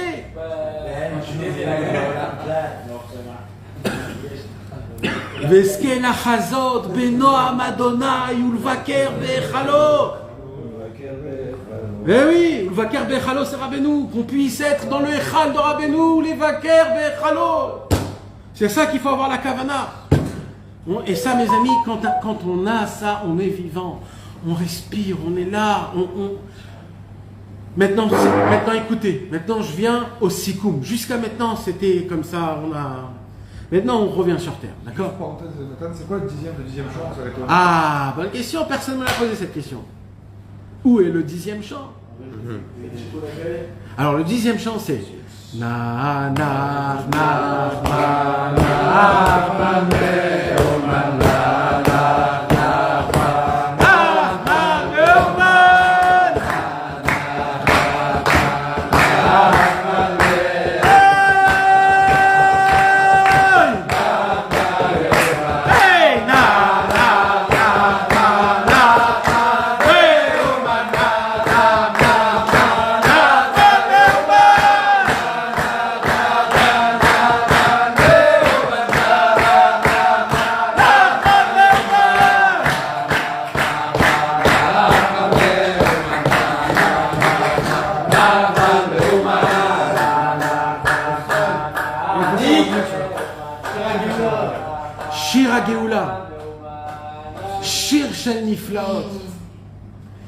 Shir Kol Hashirim, le nom du tzaddik, qu'il inclut en lui toute la création du monde.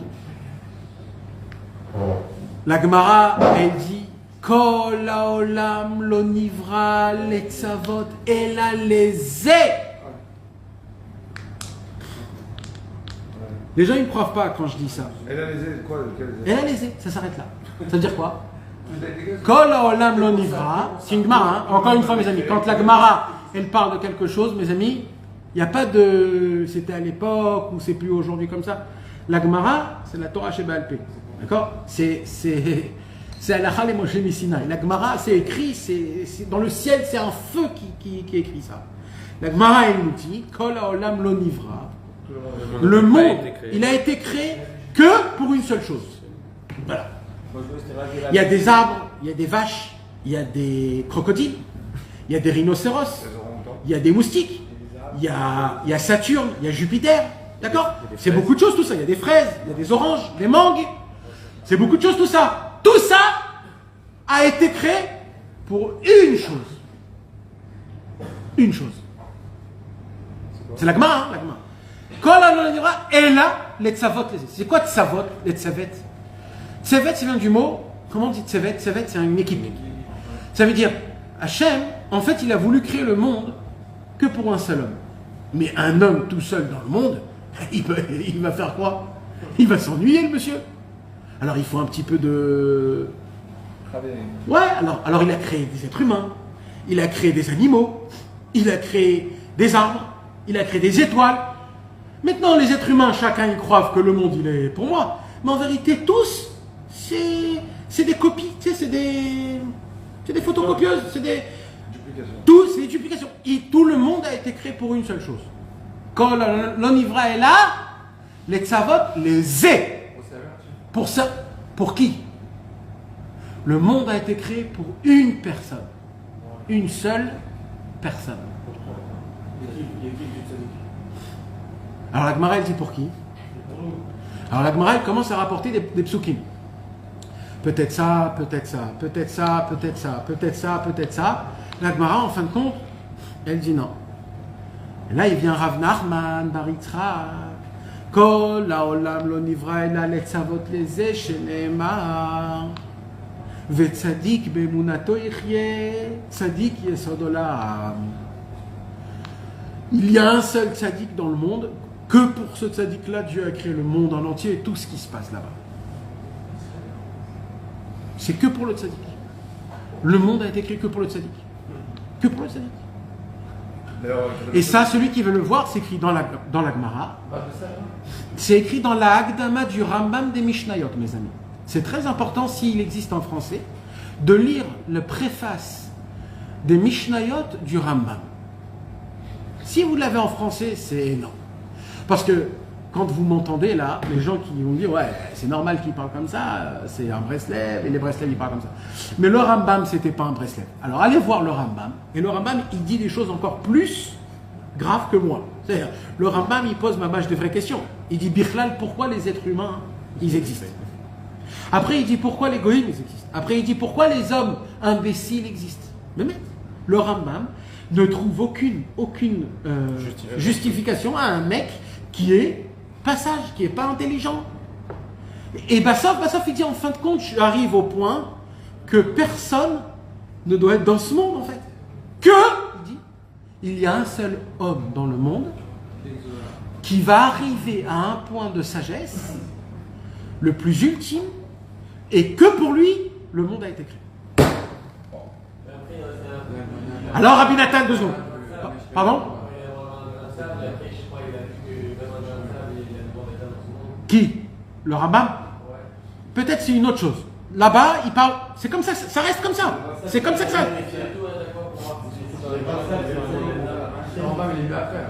Le Rambam, il est venu après quoi? Avant Rabbeinu. Il y a 1000 ans. Le Rambam, c'est il y a 1000 ans. On l'a dit aussi dans la Gemara il y a 2000 ans de Rabbi Ben Akana. Rabbi Nechunia Ben Akana. Nachon. Mais j'ai dit que je ne peux pas rentrer dans tous les. Non, ok, mais celui-là. C'est trop puissant. Vadaï. Mais. Il avait une prophétie ou quoi? Non. Tout ce qu'il a dit, c'est une sagesse, c'est une déduction. Il écrit là-bas plusieurs pages, toute une déduction. Il était pas arrivé encore. Non, il n'était pas arrivé encore.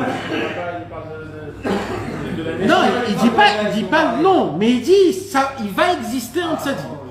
Que lui, il va arriver à un système de sagesse qui est tellement grand que le monde. Maintenant, c'est la Gemara qui dit. Malasot, c'est la Gemara. Comme Moshe Rabbeinu, quand on a fauté avec le Gelazav. Ouais. Je me dis à Moshe Rabbeinu, bon, on va tous les éliminer, je te garde toi de toi. Nachon. Et qu'est-ce qu'il a dit, Moshe Rabbeinu? V'imaïn mechenina. Ça veut dire Rabbeinu, de base, il dit, mais attends, je dois revenir dans ce monde. Je dois revenir dans Rabbi Shimon, dans le Harizal, dans le Baal Shem Tov. Je dois revenir dans Rabbi Nachman et je dois déclarer que le désespoir n'existe pas. Tu me dis de désespérer sur le peuple juif? Tarte des satres. Ça se contredit. Contradiction très grande. Les questions, mes amis. Alors, qu'est-ce qu'il dit Rabbi Nathan sur ça, sur cette Gemara? Il dit Rabbi Nathan. Donc, si le monde a été créé que pour ce tzaddik, c'est quoi mon travail alors? Il dit Rabbi Nathan, plus tu te rapproches de ce tzaddik, plus ta présence et ta création a du sens. Si Chas v'Shalom, tu t'opposes à ce tzaddik-là, eh ben frérot, va rigoler, parce que vraiment tu es dans un vrai pétrin. Sauf 27 heures. Mais qui sont mes amis? Pour revenir pied sur terre. Rabbi Nachman, il vient, on a posé une question à Rabbi Nachman. Est-ce que les tzadikim, ils existent si je ne vois pas de grandeur sur ce tzadik? Vous vous rappelez de la question? Qu'est-ce qu'il a répondu Rabbi Nachman? Il dit Rabbi Nachman, ça existe. Et tu sais d'où j'apprends? j'apprends de Shir HaShirim. Il y a écrit que Shir HaShirim, c'est Kodesh HaKodashim.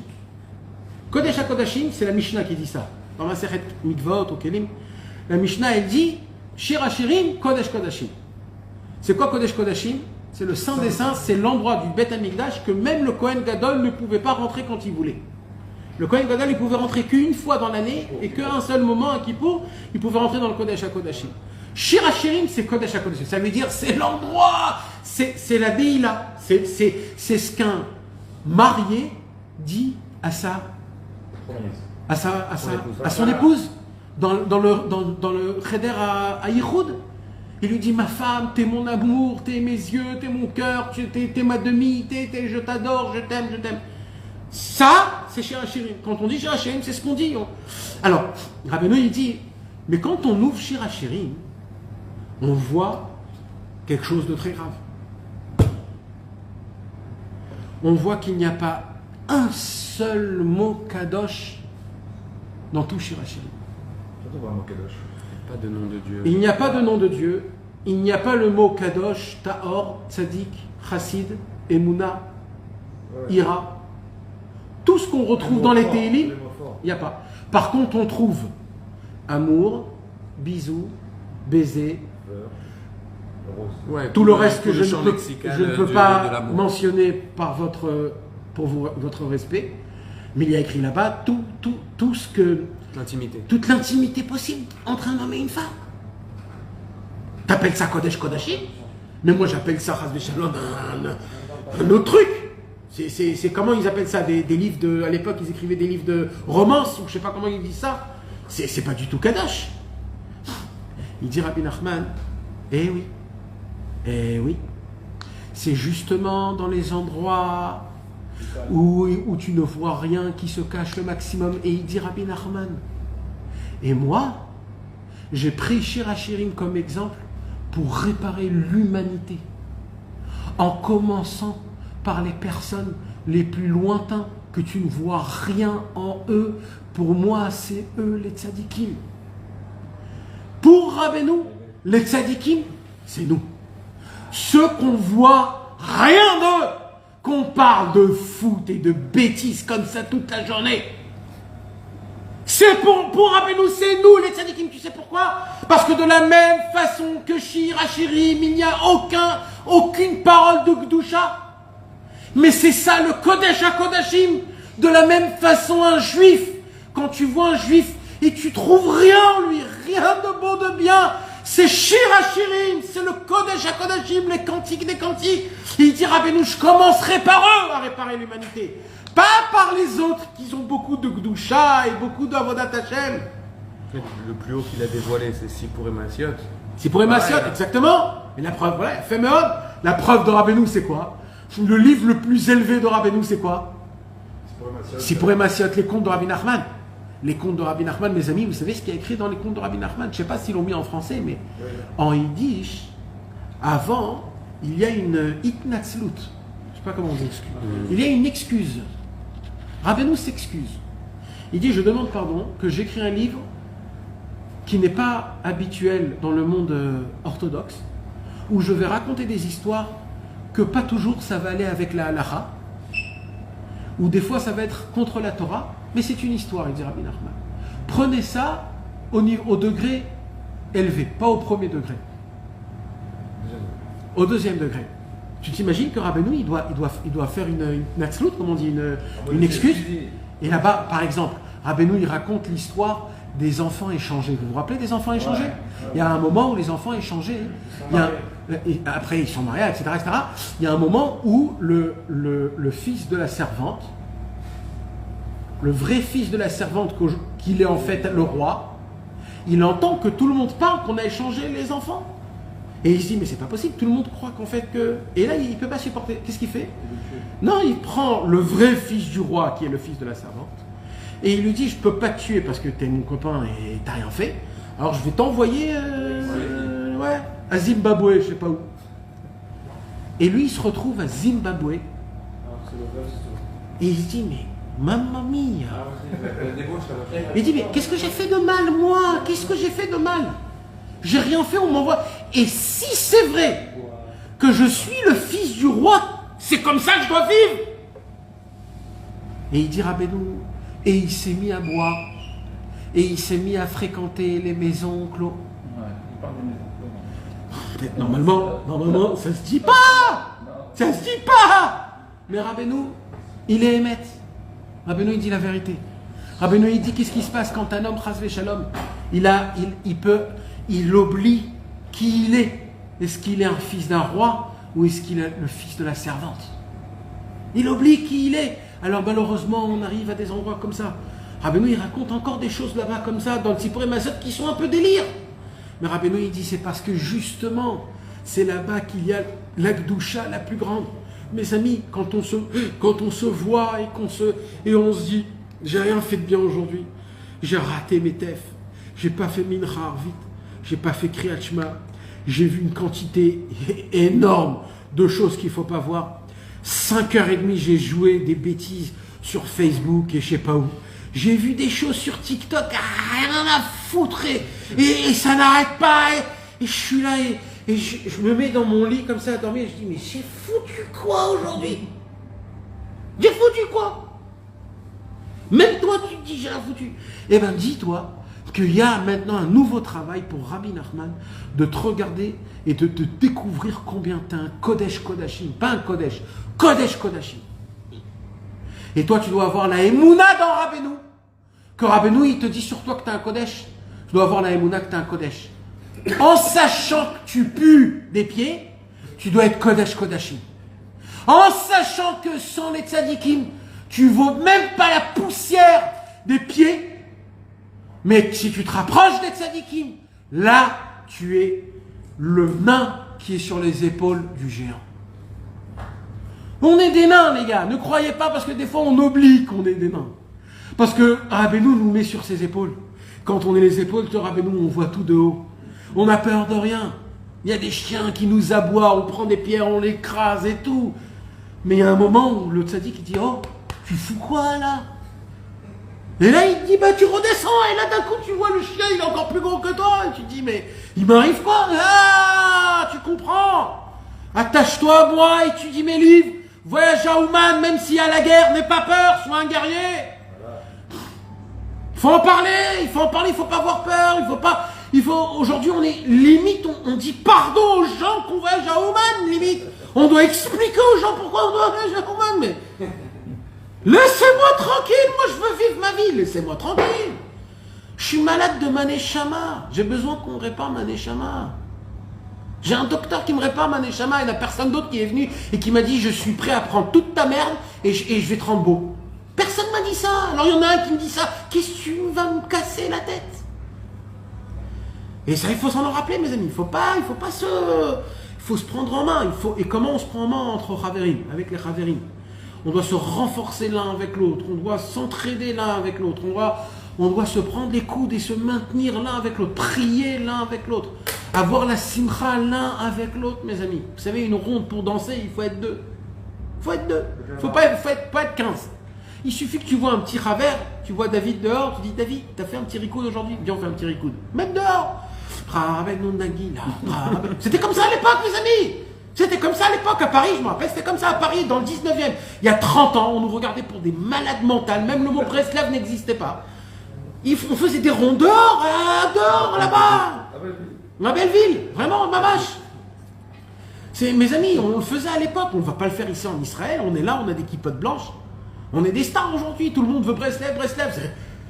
Il ne faut pas avoir peur, vous voyez un petit copain, ça va là. Eh oui! Eh oui les gars, eh oui. C'est ça le Emet, c'est 30 secondes, hein, je vous demande pas maintenant de... 30 secondes, hein, une ronde, c'est tout. Un rond, c'est fini. Parce que rappelez-vous mes amis, c'est qui va faire la ronde à la fin de tous les temps? C'est nous avec Hachem. C'est nous avec Hachem. Et vous savez c'est qui va être à la première ligne des rondes? C'est qui va être à la première ligne des rondes? Parce qu'il va y avoir beaucoup de lignes dans les rondes. C'est ceux qui ont fait les rondes aussi ici, dans ce monde-ci. C'est eux qui seront là et qui vont dire Zé, qui vit nous là. Et on aura des autres qui seront très très loin et qui devront prendre des jumelles et dire qu'est-ce qu'il fait là-bas? Ah ouais, waouh. Et il y a les mecs qui faisaient Pravelo Nagila, Pravelo Nismera. Eux, non, on sera là. On va faire comme ça avec le doigt. Ok, les gars? Yalla! Pravelo Nagila, Pravelo Nismera, Pravelo Nagila,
Rosh Hashanah.